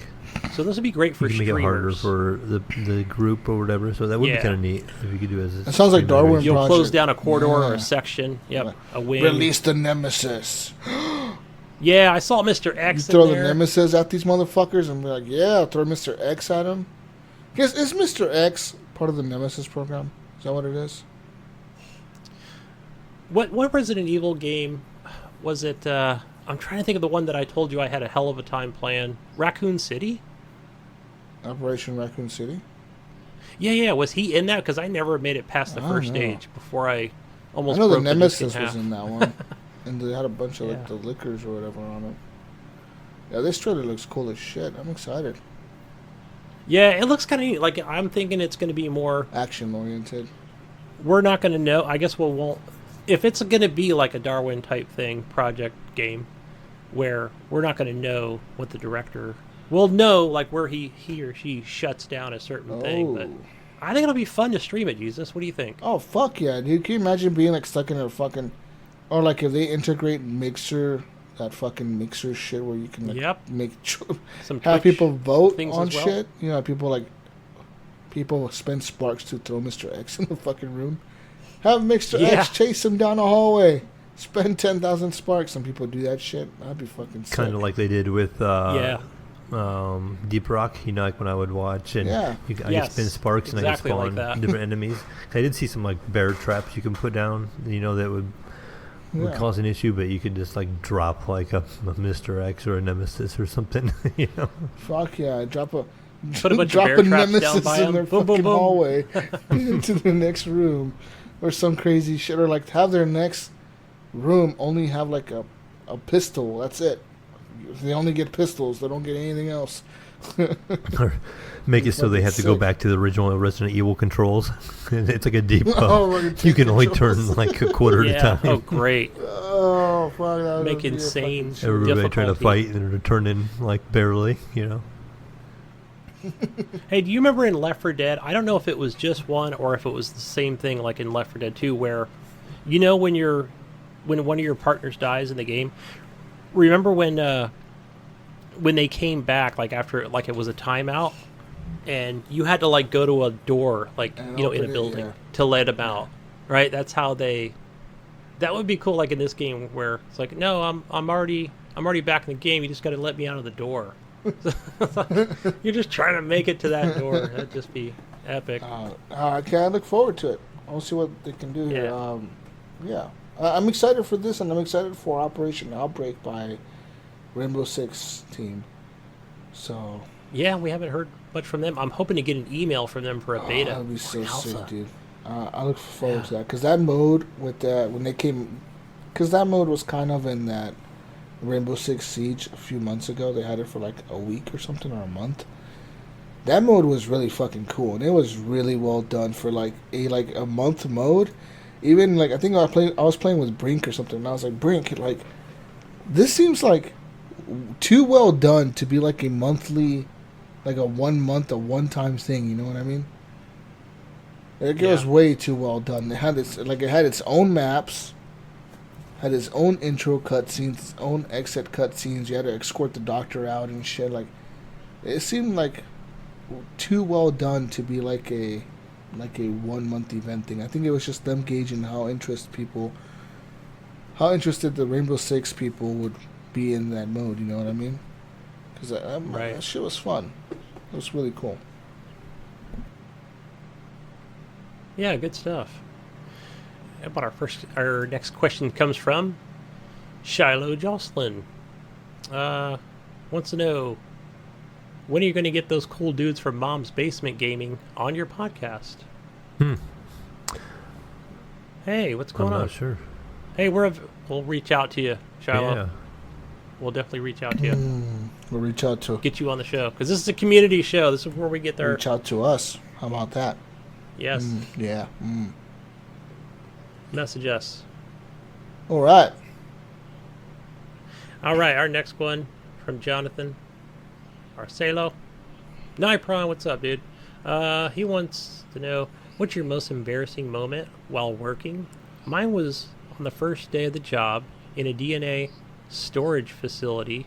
They told me to wear something formal on my first day, and they had me working in a freezer. Fucking dicks. He's over there in a wife beater and like he's over there wearing like a fucking socks. button-up shirt with fucking slacks or whatever in a fucking freezer. Like, can you imagine that? Oh, that sucks. Most embarrassing day in a work while working. I'm trying to think. I can't really think of anything either. No, I've been working for a long time. Yeah, same here. And nothing jumps out like. Oh, I do have one. I think Mayo would really appreciate this one too. It's something I think back to to quite often. So we had those, the Raymond, you got this, whatever they call them, the single pallet movers, and then you have the doubles, like the extra long forks, right? So this is back in you figure I'm 21 at this point, probably 22, and I remember it was really a hot summer day, and it was the end of the workday, so it was just me moving pallets, because I wasn't like assigned to. I was a bulk puller, so I wasn't assigned to like actual, like a Raymond style, crown forklifts, and so I have to come down this ramp to like put the pallets like around the corner, like outside. It's something I do at the end of the day periodically, and so I get a stack of pallets and I put it like in the middle, and I think, okay, well it's balanced, right? It's not going to ruin my forks, but it's a little too high. So I start coming down like the ramp to go outside, and the pallets like slide over and basically like almost try to topple over me, right? So then you figure what happens is with these handles is it goes forward, and it's supposed to stop, right, as a safety feature, right, as you lift up on the handles. Well, what happened was that all worked out pretty good, but then what happened is I went way forward, so then that opens up, releases the brake again. So I'm like going slowly down this hill, right, with all these pallets crushing me, and the mechanic is over there just watching this whole scene unfold and just watching it like shocked, like, what he's doing. And I could actually look up and see him watching me as the pallet oh man, it was really embarrassing because I got to the bottom and I was able to wiggle my way out of it. I mean, luckily I wasn't crushed, but yeah, that was embarrassing. Embarrassing enough for me. So, I felt like an idiot. Yeah. And luckily I wasn't hurt. I think because the pallets came down slowly on top of me, they didn't just quite, crush me. Damn, Gunny. Damn. Yeah, I'll never forget that moment. That was fun. And I just kind of looked up, and I'm looking at him, and he's over there just kind of like giving me that meme nod, like just kind of like, all right, you wiggled your way out, Yeah. Yeah. Good job, idiot. I can't think of an embarrassing moment. Yeah, I just can't think of one. Yeah, me either. Like, I'm just trying to just come up with even something like even in the last, I could 10 tell you years. about some crazy shit that happened at my work this week. I'm the same way. Not this week, but I can tell you about some crazy stories. So Monday we go to work, right, and we work in a machine shop. So we have our programs on our computer and our servers and shit. We have a server that everything's saved to. And over the weekend, some Chinese hacker hacked it. So he proceeded to delete everything off our company server. So all the programs we needed to pull up to like machine stuff, because you pull up the programs, and that's how you input that into like the big machine. That tells the machine what to do, like how to cut things or whatever. It's all fucking math. But you just input these numbers into the machine. But this fucking asshole, this Chinese hacker, went into every single thing we had on our server, everything that he could get, and deleted everything. Just fucking changed everything to like weird letters and numbers and Chinese symbols and not even like symbols that we like could recognize, just like random symbols like triangles, circles, squares, dots, numbers, fucking. And he changed everything in our server, dude. It was fucking crazy. I'm curious if are you guys like on what I used to always consider it as an intranet? What do you mean? You know what that means? Like you're logged in under your company's credentials, but you still have access to all your, like your main server and all these that's other what things. happened. They hijacked one of the. How did the hell did they get into those things? That's what blows my mind. One of the persons that works for us, he lives in Montana, so somehow we think that they somehow hijacked his connection into our server, and were able to use his username because he was an admin, so he could log into all the server stuff. And they just deleted everything. And the weird thing, the funny and crazy thing, the only thing that was readable on the email or on the server, like on all the files, was this one email address, and it was like Bitcoin1 at foxmail.com. No. and we look up foxmail.com, like what server, like what mail address server is this, like, and guess what company owns it, Mayo? You're not gonna say Yes. Tencent, are you? Yes. Oh. Tencent owns it. So we knew it was a Chinese hacker because Tencent owns the email server thing or whatever. And we're like, these motherfuckers, dude. He's probably yeah, a they pretty PC much went in gamer there. with Epic account. I'm kidding. But They hacked everything, dude, and it was fucked up, man, because we had, like, legit, we had no programs left to, like, we couldn't run shit. Like, luckily, we could run what we had already running from the week before, but, like, some of the stuff was a bitch. It was hard, but thankfully we had everything backed up and we got it going. So, yeah. Oh, good. But Chinese hackers attack American businesses, guys, just letting you know. Damn. They do it. Yeah. And they send you an email telling you they want Bitcoin. to let you know. Hey, remember Jesus also, another thing, and this might be helpful for some people out there that may or may not know this, but was it you that posted about these scammers that do the Apple Oh, thing? yeah, dude. I got an email the other day that says, like, your Apple account password has been reset. Log in here. No, it says your Apple account has been flagged for security. Log in here with your Apple credentials to avoid your account being locked. And if you don't log in within 24 hours, your account will be locked out. Funny thing is, I saw this email like 5 days after they sent it, so I knew it was a scam. But, yeah, like, it's crazy, man, because, like, the email looks legit, Gunny. It looks like an email from It does. Apple. Like, So it looks like Apple So would send the it. one that, my wife, she does computers every day, and she's well aware of, like, to be cautious of scams and things like these. Yeah. But, okay, so what happens is she'll get those emails where, like I said, everything looks legit, and it'll say, hey, you bought this game for $7.99 on iTunes or, on the Apple get in Store. to verify the purchase. Yeah, so right away Yeah. she's always like, "Oh, I just need to get in there and see what Gunny What bought." did Kyle buy? I'm always like, "Whoa, hold on a minute. No, do not click those Yeah, things." actually, I got dude, one of you gotta- those. It's almost one of got those her a while twice. back. We were She at a gets them all the bookstore, time. and I happened to look at my phone, and I had an email saying, confirming my my Apple purchase on my Apple account, and I haven't had an Apple account since like the first gen iPod. So I'm like, this can't be right. So then, I have the mobile app for my banking account, so I just looked at my banking account, and I'm like, all right, there's no transactions that come out of it. I'm just going to ignore it. Well, then I got another one like a couple of weeks later for another, like different amount.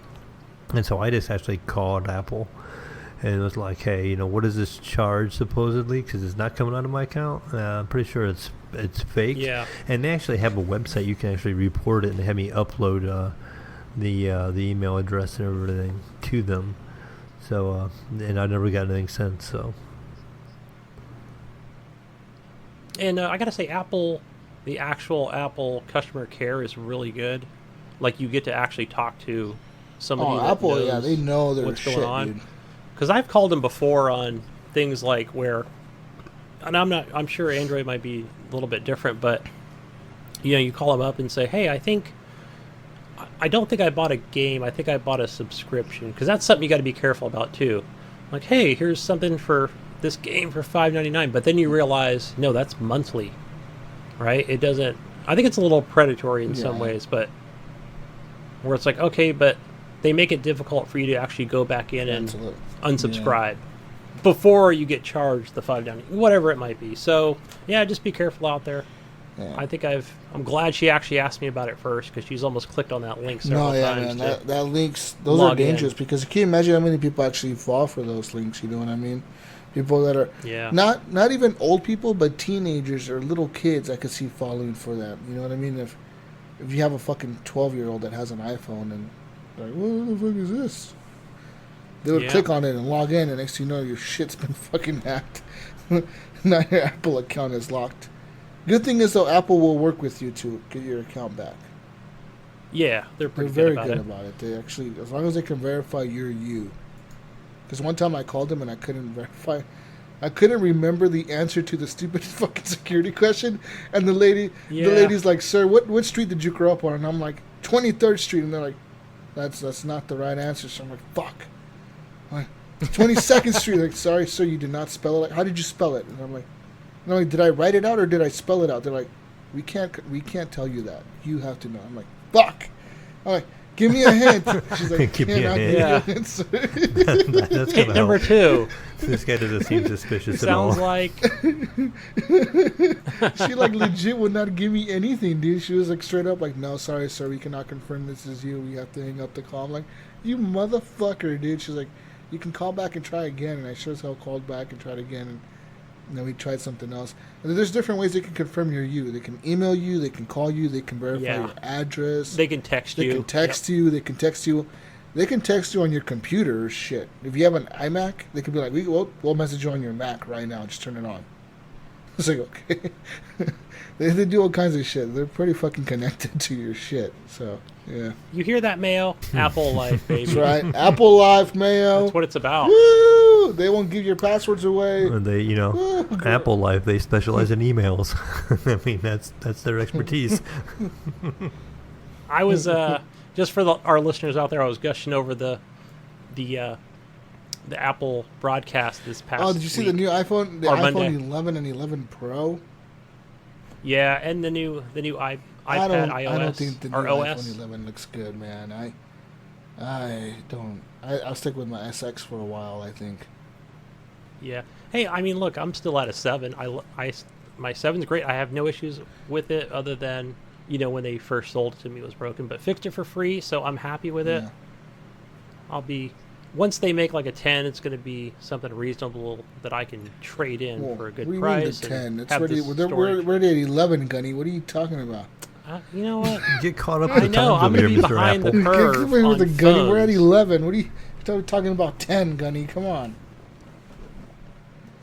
No, Alright. but yeah, the new iPhone looks. I mean, it looks all right. I'm not a big fan of the 3 big cameras in the back. Like, why the fuck? What's the big deal about these cameras? Like, why does everyone lose their shit over these Apple? Like, is everyone like? Oh, I can tell you. Gunny, is if you everyone ever a go- photographer? Yes, if you ever been to, I've been to Disneyland one time. Is that everyone Oh my buys gosh, iPhones to go to Disneyland? A certain race loves those things. Oh man, they had them out like iPads, iPhones out there, big giant Kodak cameras. Yeah, I never seen so many iPads in my life, and it was crazy. Right, teenage girls, I can't seem to get my daughters to put theirs away. Like, they're always taking selfies, always taking pictures, nonstop. Yeah, I can't. Right, so I mean, the better it looks. I don't see the fascination with like the big fucking cameras. I'm like, what? Why do I give a fuck about a camera? Your camera's been good. You can now shoot 4K video in 60 frames a second. Right. It's like, what the fuck? Who wants to do that? Hey, so I made, Jesus, I'm sure you probably saw it today. I made the root beer rum slushies today. Okay, well, with a kid, I didn't make it with rum, by the way. But we made root beer slushies with ice. And so I went to take a picture of it so I can post it in different groups and different people. And he's like, wait, dude, you got to put the camera in HD first. I'm like, whoa, in HDR mode or whatever? HDR mode. That's what it was. Goodness, like, what is this? Old man was this over here was new like, I tech? don't know this thing. Back in my day, our Kodak used to press the little button and roll back the film thing and press the little button. I remember that. You had to You like wait for the little crank it. the green light to turn on, and you press flash, motherfucker. No, back in Gunny's day, it Press the printed click, out an instant click, picture. Yeah, Brendan. No, they have those nowadays Yeah, too. yeah, I bought a camera yeah, my for daughter my. has one. I bought it for my daughter. Yeah. One of those fucking stupid ass little cameras. Polaroid. Dude, the camera's cheap. The camera's like $50, but the film is where they get you. They give you like. Yeah, they We'll nail give you you with 10 photos for $20. It's like a 2x2 Thank you for buying this. photo. Yeah, it's like, what the fuck is this shit? What is this fucking garbage? My daughter loves hers. Anyways. Yeah, my All daughter right. does too. And then she doesn't want the regular fucking photo frame thing, the white one. She wants the one with all the colors on it. Mhm. It's like, oh, wow. Yeah. Oh, okay. Extra $40. Bullshit. Anyways, good. Next question. All right, next one. We still have another one from Jonathan Nybron. He wants to know, hey, if you were to create your own Borderlands gun, what would it be? A gun that shoots crabs. A crab gun. I was thinking like cosmetically or something, but because I was thinking like maybe that M249 machine gun. Okay. I always think back to like Wolfenstein, Young Blood, New Blood, Old Blood. Some blood. Okay. Because was that Machine Gun Games or whoever made that game those guns are amazing. So I'd love to take that, bring that into like Borderlands, and just I don't know. I'm just thinking like I want to do like a Rainbow Six Siege thing, where you can even use charms in this game. I forgot about that. This game has charms you can put on your gun, but they seem a little. Did you guys see small. the video of the dude who lives like a psycho? Yeah, I seen that. Borderlands? Yeah, I think that was all promotional. On Facebook? Yeah, I think No. it's all promotional. What? But yeah. Is that a promotional thing? I was like, this can't be real. Well, like, this dude looks way too yeah. much like a fucking psycho. Well, right when he to starts really live his talking- life like a psycho. When he started talking about how much all I eat is meat and rice cakes, and it shows his cabinets and all they are is rice cakes and fresh ground beef, For breakfast, Yeah. he's like, I wake up and have a pretty normal day. For breakfast, I eat meat and rice cakes. For lunch, I eat meat and rice cakes. And for dinner, You gotta tag me on meat this and rice Facebook cakes. video. He's all ripped and shit. He's like, yeah, I spend about 2 hours a day working on my body to get the perfect look. And he's like painting Wow. himself to get the cel shaded look from Borderlands. Is he a cosplay Yeah. guy? He looks like a cosplayer. claims. Yeah, supposedly that's what he was. Like he was like a financial manager or something, and then he quit his job to be a full-time psycho cosplayer from Borderlands. Wow. It's fucking hilarious, dude. Oh, You shit, think we would have I seen love that in video. like, in Borderlands 2 also, it's convenient that it shows him standing there with Yeah. Borderlands 3 along the back wall and, and all that stuff. You're right. It has to be a promotional thing. It can't be fucking. I was like, Yeah. this can't look real for like when I saw it, I was like, this is fucking real. It looks real, doesn't it? Because the way they're like interviewing him and shit. But he's like, yeah, I eat meat. And then he's like making a fucking Tinder profile or something like for dating. Yeah. I And like he's meat. like, you must like meat. I like meat. Do you like meat? Let's meet up or something. Yeah. Yeah, let's meet up. That's fucking hilarious, dude. Shit. Gotta give it up to Borderlands. They're pretty fucking funny, the shit they come up with. Anyways. I think my gun in the All whole right. Borderlands theme. So I'm gonna get my inner Borderlands here. I'm gonna get a gun that shoots pee, and then when we pee, and all in the same spot, Kojima will pop out and become like a little character and run around. That'll be an Easter egg. Yeah. That's an Easter egg And gun. he'll go fight for you. Kojima kicks everybody's ass. Yeah, he comes out with a ladder, pulls a ladder out of his backpack, and starts spinning it Smacks around. everybody. Really fast. Then you climb the ladder up to another level. Yeah. Badass. Alright, well. All right. Our next question comes from Brian Toll. What's up, bro? Brian's got some new wheels.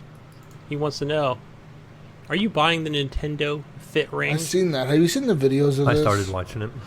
The one video I saw, I don't know if it was fake or not, but it just showed a young guy just going ape on this thing, but it didn't look like he was holding a ring.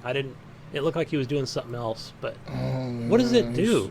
They're working out, bro. Your thighs, the thigh muscle. Yeah, you like machines. squeeze it and you push it down and you squeeze it together and it's supposed to control a character.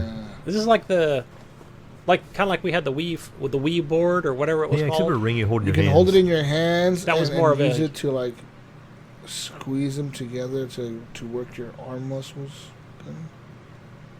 And then, I'm watching the video right now. There's this chick. She's running and then she's holding it and she's squeezing it. Real weird. And now she's pushing it up against her stomach.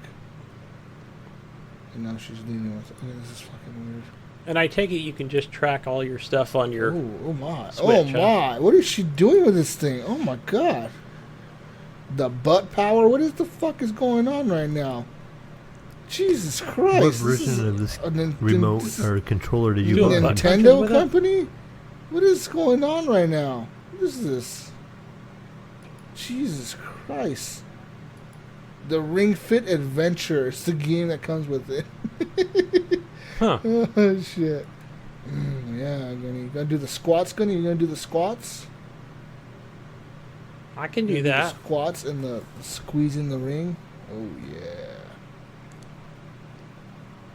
This looks so lame. What the fuck, Nintendo? What the fuck are you thinking? Yeah, don't come out with VR or anything and put Mario in VR. Let's make a ring. It's innovative right here. Fuck VR. We don't need to compete with VR at all. Fuck them. We make our own shit. And Nintendo Fit Ring. I was hoping they'd just come out with, like, I don't know, put the music on there. I can run with my Switch. Maybe I it's can do going to that on my become phone. Death Stranding will come to the Nintendo, and then you have to squeeze the ring together to fit it in your backpack. Oh. You're like, oh, I gotta squeeze it. You know, the more you can squeeze it, the smaller you can make it. What is the Ring Kong? Everyone's on YouTube like, Ricky, what the fuck is this Ring Fit shit? I don't know, man. It's a fucking Nintendo thing, like a fucking... Oh, look at our fucking ring thing. Well, remember back on the Wii, it was the board, and now they've got the ring. So why not? The Way to stay board fit, was gamers. more cool than this fucking ring. Yeah, I remember I had a board. You're gonna actually. strap a joy. Or I Gunny, want to say that my neighbor let me you're borrow gonna strap it. a Joy-Con to your thigh, and then put another Joy-Con in your ring and use it to exercise. You could. Okay. Yeah. Gunny, you go ahead and do that. I think the wife would like this though. Oh wow! That way I can get her the Switch What again. is she doing? What are you doing, people? What the fuck? Nintendo thought this was cool. Well, they did think cardboard was cool too, so. That's true. Yeah, right. Everyone's real sweaty in this Some video. lava. Like everyone's sweating their hands. Like, oh. All right, stop watching those videos. Let's go on. Let's go on to the next question from John Jerome. He wants to know. I was Oh, it was on wondering. Pornhub. Oh, fuck. Sorry, I wasn't on YouTube. I know, like it led him over there. Like, geez, come back to us, Jesus. Next question. All right, Oh, shit. he's in La La Land over there, guys. John Jerome wants to know, wondering what your answers are to a topic from the Gaming Outsider podcast, which I did listen to this week. He wants to know, what is the first video game you remember beating? Donkey Kong Country. Yeah. Man, what was mine?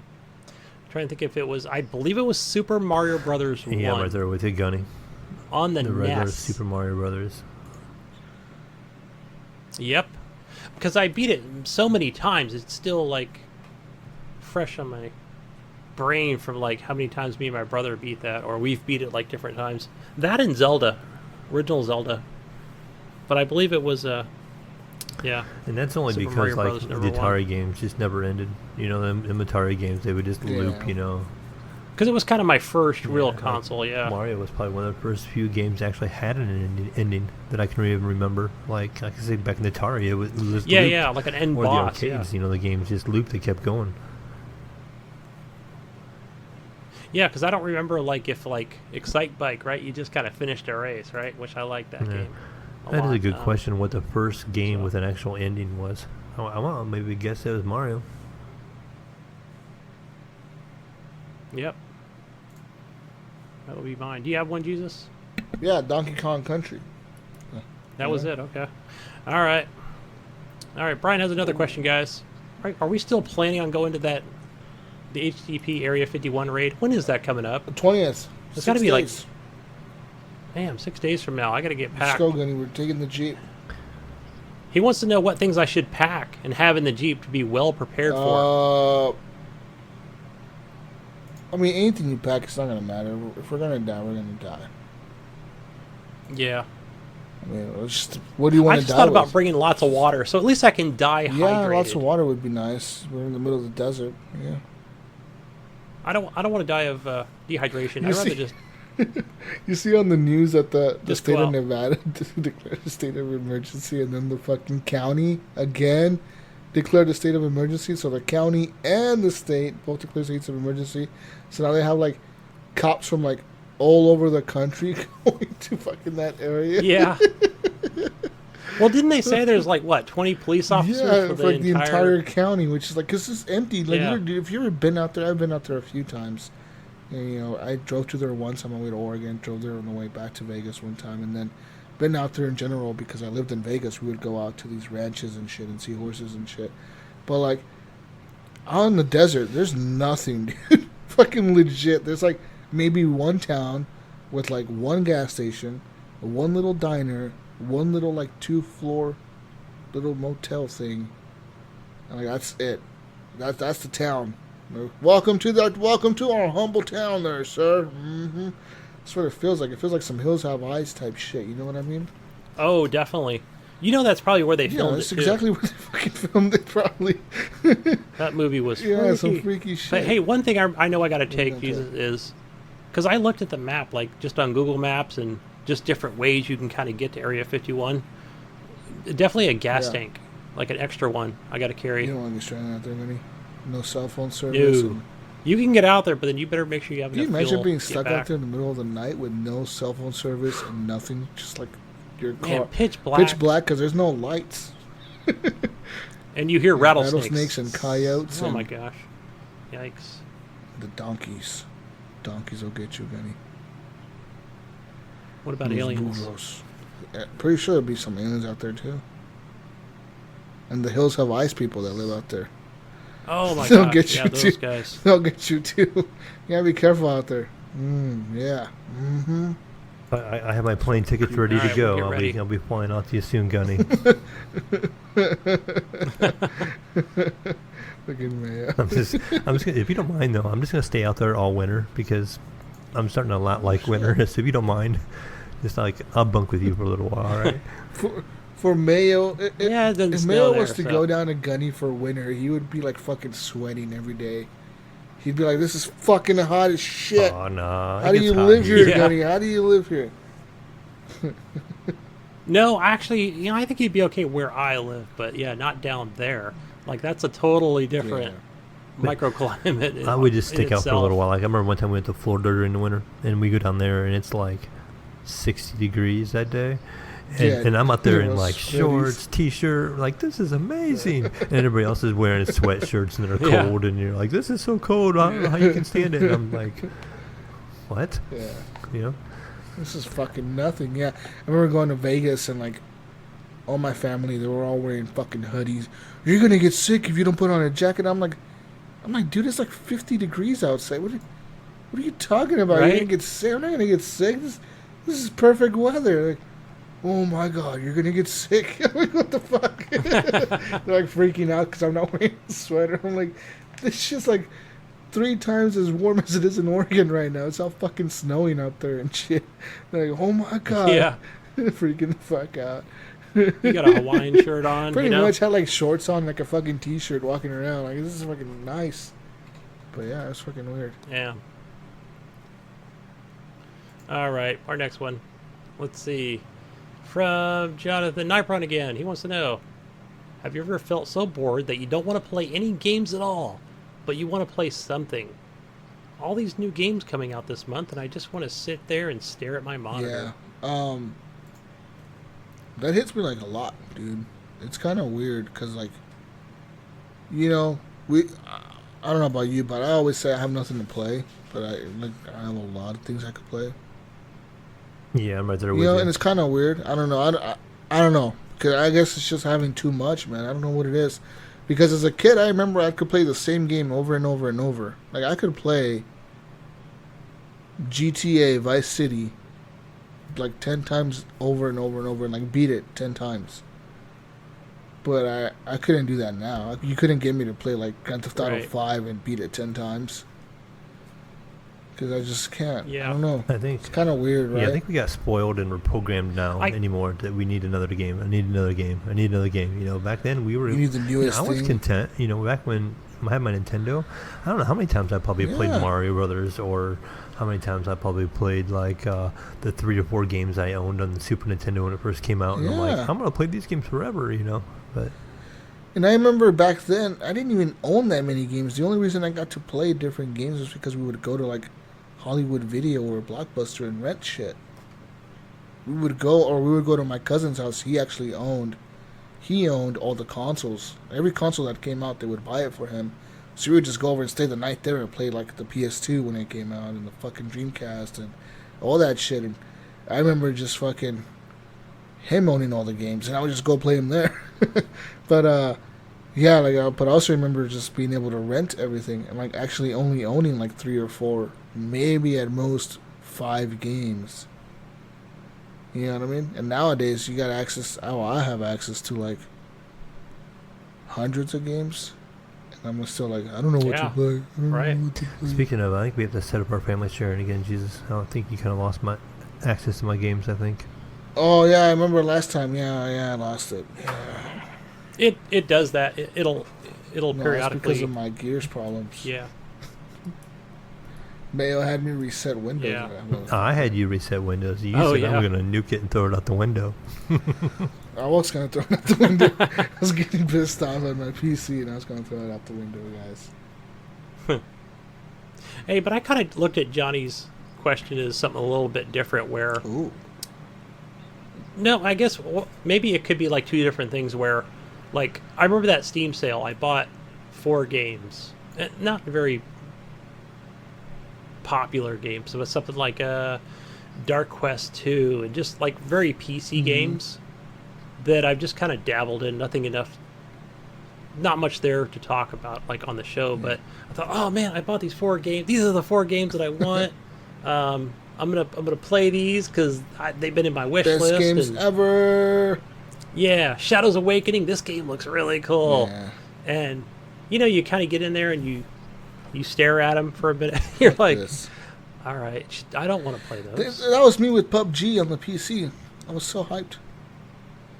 I'm going to look at the trailer again. I played it for a bit. I own the fucking game and I'm staring at the trailer. What's up? Trying to get hyped for it or something. Trying to get my interest up to play it. Or the other thing, too, like where it could be also, Johnny, where...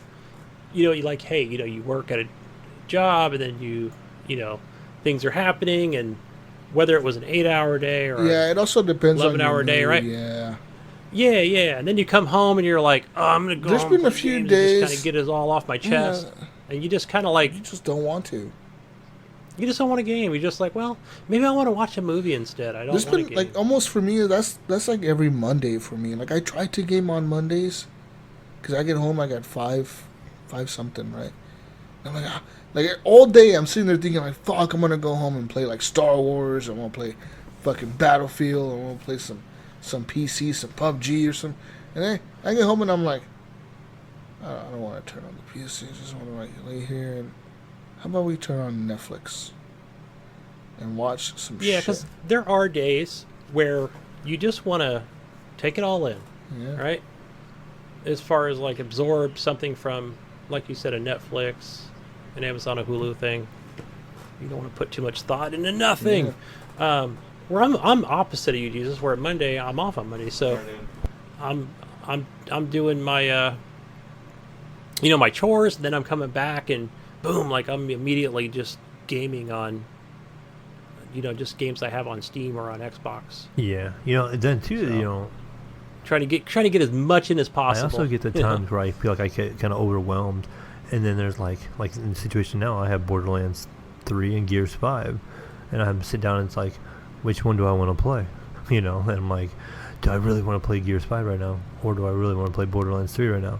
And then I'll fire one up, and I'm like, okay, now I want to play Gears 5, and change my mind shortly after I start playing one, and then I'll be like, okay, well now what do I want to do? I was all excited about playing both these 2 games.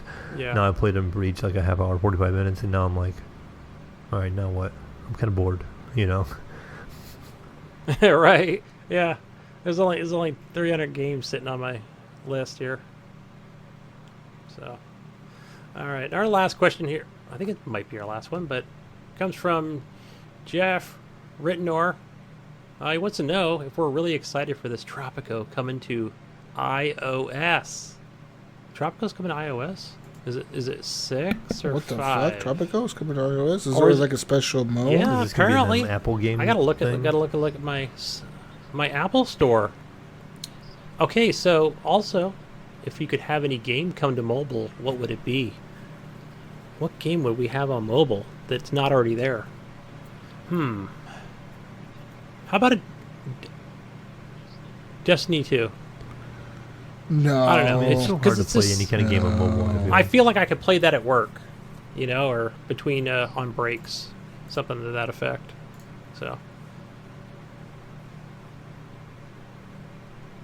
Yeah.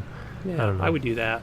I would do a Destiny 2. I just don't get excited about mobile games. I mean, I don't know. There's something about don't draw right, me in, call neither. me in. So, I mean, besides... I just associate... Yeah. I guess like I a Gears associate it thing. with, pay to win, loot crate. Maybe they can break that barrier. Or not every game that I pick up. Buy gems. You see it in every game. Hey, you want to buy these crystals, or do you want to buy these gems, or do you want to buy these rubies, or or there's 4 different kinds of currency, and you need this really good currency, and the only way you can get that currency is by paying money to the Apple Store or the Google Play Store. So usually when I see any of that stuff, I usually just kind of quit playing the game, because I know definitely I'm not going to feed it money, and I'm not going to sit there and put that many hours into a mobile game to sit there and want to progress in it, I guess, so like, even like Gears Pop, I'll play Gears Pop when I get some time here and there, but I definitely would not spend any money on it. Yeah. All right. Well, I think that's all we have for questions. I think just go back here and check the Facebook, see if we got anything else on here, but let's see, anybody else? Oh, maybe here. I will check Discord while you're checking that. Yeah. I think I got all the questions from the community. Other than Sean, I am Fuller just being silly, not even asking questions. That's just a him and Jesus thing that's going on there. I don't know what the fuck he's talking about. Oh, you know what? Jonathan Hall wants to know, Jesus. This might be more inside than anything. He wants to know, why did you kill JD? When did you kill JD? No. Oh, is he talking about spoilery stuff? Yeah. Ah, okay. Yep. No. Cannot answer that. Edit. You guys, turn the show off if you don't want to hear. Quit listening. No. Spoilers. Well, wait, I don't want to hear it either. What the fuck you mean? You're the one that read it. What the fuck are you talking about? I didn't even think about it till I actually was just scrolling down. But anyways, yeah. We're good. Yeah, thanks a lot, John. Yeah, ruin thanks it for a lot, John. Punk. Typical Jonathan, ruining everything for everyone. You're not going to be invited to my next gaming session. Fine. Anyways, people, you can follow us on Discord. There's a Discord link in our show notes. There's also a Discord link in our Facebook group. There's also join our Facebook group, Horrible Gamers Podcast Community, which there's a link to that in our Facebook page, Horrible Gamers Podcast. If you find our page, there's a link to our show. You can find our show at www.horriblegamers.com, and in there's a link to my Mixer where you can watch me stream live. And in my Mixer, there's a link to donate money to me, and there's a link for Patreon. There's a link for everything. There's links for everything. There's links on links on links. Check the links. You got links on links on links, motherfucker. What's up now? You like clicking? We got links. We got all the links. All the links. Yeah. And hopefully this week's audio is a little bit better than last week's. We understand that last week we had some clicking issues or something, some cutting out or some shit. Yeah, kind of unlevel too. Well, not only that, but the levels were kind of, I was really loud, so hopefully I'm not very loud for you guys. Well, we're going to do a different way of editing the show this week, so it's going to be a lot longer for me to edit. A lot longer. We got different ways of recording as we speak. But hopefully it's better. Yeah, we got like legit people. We're not even kidding. We have 1, 2, 3, 4, 5. 1, 2, 3, 4, 5, 6. We have 1, 2, 3, 4. We have 6 different recorders going. Yeah. We're going to see which one's the best one for the audio quality. So, wish us luck. And this is not even all the ones we wanted to try. The one we actually wanted to try this week didn't work out. And Maybe next week it'll work out. I don't fucking know. Anyways, I'm out of here. My gamer tag is Jesus Walks Loud. You can add me now on Activision at the Call of Duty thing. Add me as Jesus Walks Loud on callofduty.com. And add me on PlayStation Network, GSUS Walks Loud. Add me on Xbox, Jesus Walks Loud. Add me on Steam, Jesus Walks Loud. On the Epic Launcher, Jesus Walks Loud. And I want to play some Gears multiplayer. Like, that multiplayer is actually pretty fun. I'm not good at it, but I'm better than Jonathan. Oh, shots That's fired. for sure. You heard Jonathan talking all this shit on... He's still trying to defend Yeah. himself on GFNG with Eric. I wasn't feeling very well that day. I wasn't feeling well that day. The moon wasn't Oh, quite I thought the sun full was that in his night eyes. either. No. Yeah. The sun was not aligned with my star symbol, and I had some bad sake. It gave me a stomach my ache. chakra was a little off that day. I didn't use my healing stone that morning, and I didn't have my egg whites. I got a hold of some really bad Fuck weed, you, man. Jonathan, you motherfucker. You lost fair and square. It wasn't Liar. no you fucking bullshit fucking whatever superstitious shit you're over there claiming that happened. Next thing you know, he's going to be saying that I fucking did some voodoo on him or something. Jesus did some voodoo on me. I should have won, but Jesus did some voodoo shit on me. You motherfucker, you. That was fair and square That was win. a fucking kicking your ass win, fucking Jonathan. And fuck you too, Alan. Just for fuck you. Yeah, calling him a cheater. Yeah. You're a fucking cheater. You fucking suck at FIFA. Cheater at FIFA. Call yourself the FIFA king. Fake. Takes advantage of those. Yeah. All those Fucking cheats hacker. and exploits. Yeah, he's got them all Googled and set in place. And what are your Yeah. scores up? And fuck you too, Eric. You want to go on their show, but you never want to join us for fucking... Oh, maybe I'll join my old crew at Horrible Gamers to podcast with them. Oh, no, he wants to go join them instead. Hey, but he did join our horde. And actually, it just so that depends. was I did cool. reach out to him, and we were talking about getting on, but it was actually too late. We couldn't actually get together, so... Oh, you're defending him? Man, you're not supposed to defend him on the show. What are you doing? We're supposed to be talking shit right now. He wants to take us all in verses. I was thinking at the time. All I'm saying is, He wants all four of if us he versus wants him. to, if he said, wasn't it? He said he was like, pick your partner, Jesus, and didn't like Jonathan pick Eric, right? Yeah. All right, so if Eric Yes. is your partner, there, Jonathan, I pick Gabriel Olea. Gabe Ooh. Olea, that motherfucker is a beast at Gears. There was a point in time where 5 people went against him. It was a 5-on-1 match, and he still won. So, yeah. You sound like Desperado Good luck. stories. Yeah, this is like some there was a one time he took out 5 men. 50 with the one revolver. He's gonna have a John Wick skin in the game.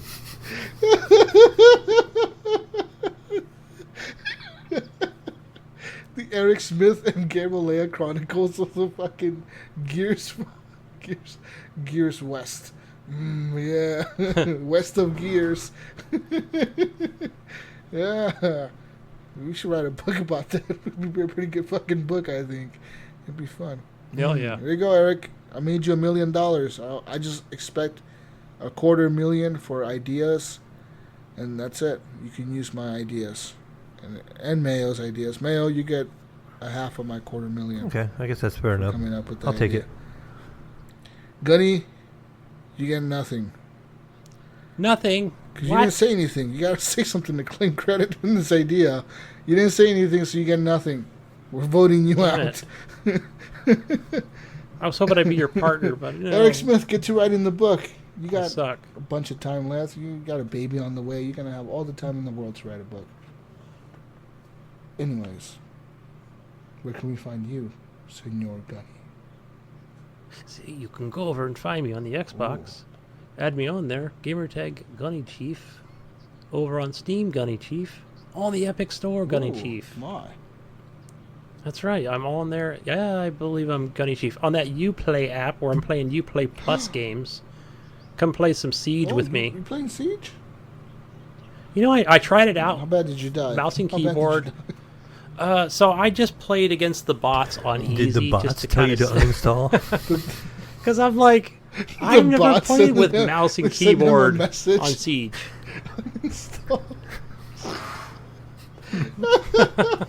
I played in baby mode just to kind of see how. There's a lot of controls and buttons to use in that all the game. bots messaged Gunny. Even his own teammate bots messaged him. Hashtag uninstall. Uninstall. I was like, wait a minute, this friggin' bot just told me to uninstall. Shit. What the hell? Uplay Plus has started uninstalling itself. Just It cancels the subscription. Oh, it's uninstalling itself. That's bad. Doing this bad. I think that's you're really gonna sad. install it for you, Gunny. Oh, shit, that's funny. Maybe yeah. Just kind of had that finger up, like, don't even try it again. I should download it and check it out. I'm excited. I want to see like how much like that one game, Assassin's Creed Rogue. I never played that because that came out on the 360. But that was back when. I always thought, yeah, I want to. Right, that was an exclusive to 360. And I didn't have one at the time, so yeah, Yeah. I moved on already. So I wonder. How Like, good I it hear is. it's a shorter game, I but it's actually had good. that one for quite a while on my So- Uplay account. Like I got it through like a humble bundle, and it was only when I had my ultra wide monitor, and it wouldn't play in the ultra wide. It like messed up the FOV, and it had fuck. nothing but issues. And I never went Yeah. back to it. And now I have the 16:9. I'd be able to play it, but I just never have the time or the desire to go back into it. Yeah, it's kind of passed you up, you know. But hey, but in all honesty, playing in mouse and keyboard, like I noticed my aim was way better than, like, you know, with an Xbox One controller. You know, because I was like I was dead on with a good shot, but just kind of learning the controls and like how to get the, like what button is grenade and everything else was just something else I need to learn. But I was able to get the hostage out and increase the difficulty just on my own. Well, I wanted to do that before trying to jump into a match and, Sucking. you know. Yeah, so I was just doing the situations. Just played it for like an hour. But anyway, yeah, add me on there. Add me on the PlayStation, HGP space Gunny. And on Twitter, Gunny Chief. Doug Gunny Chew. What about you, Yeah, Mayo? Where do we You're find gonna you? find me, on you your know, launchers? on Steam, Uplay, Epic Store. What other launchers do we have? Origin, as you know, is the Mayo one. You can find me on Xbox as the Mayo one, and then you're gonna find me on Discord occasionally. I'm not on Discord very often, but you might find me as the No. Mayo on Discord occasionally. I pop up Oh, from time to time. whoa. Mayo Help Desk. The Mayo. Just join our Discord. You'll see him in there. Yeah, I might be on. Yeah, click ad. Don't have to search for him. He's not that cool. Just join our Discord. Click hashtag Mayo PC Help. Hashtag fuck the Mayo with this bullshit epic fucking store dirtiness. Sorry. Send the Mayo hate mail. Say that you hate him for going to the Epic Store. You know, we didn't talk about Epic's free game this month. What is did we? Epic's free game? this month? I you don't even know. the free game. What are you talking about then, Gunny? You got me on the spot now. You're I the don't one. remember. You're the one who brought this I I didn't see shit. even my click son on claim it, it. I then. didn't claim it. I thought it was some kind of horror game, actually. Which would probably be right, because it's going to be that time of year. Friday the 13th. Yeah, it started Right with the around C. corner there, Yeah. so. The C. It was It's on downloading Steam. an I can update. check for you. Anyway, guys, Jesus, what does Gidget say? Peace out, Brussels sprouts. We'll see you on the next edition of the Horrible Gamers podcast. Next week is show number 275. That's right. Do you know how to count? Because I do. Do you know how to count? I do. I know numbers. I know numbers. Man knows numbers. Yeah. Sorry, I was distracted by looking at the Epic stuff. Yeah. See, he knows. Anyways, peace out, people. We'll see you next week. So Good night. Horrible Gamers podcast. Goodbye. Good night. Good night. Have a good morning. Enjoy your commute, folks.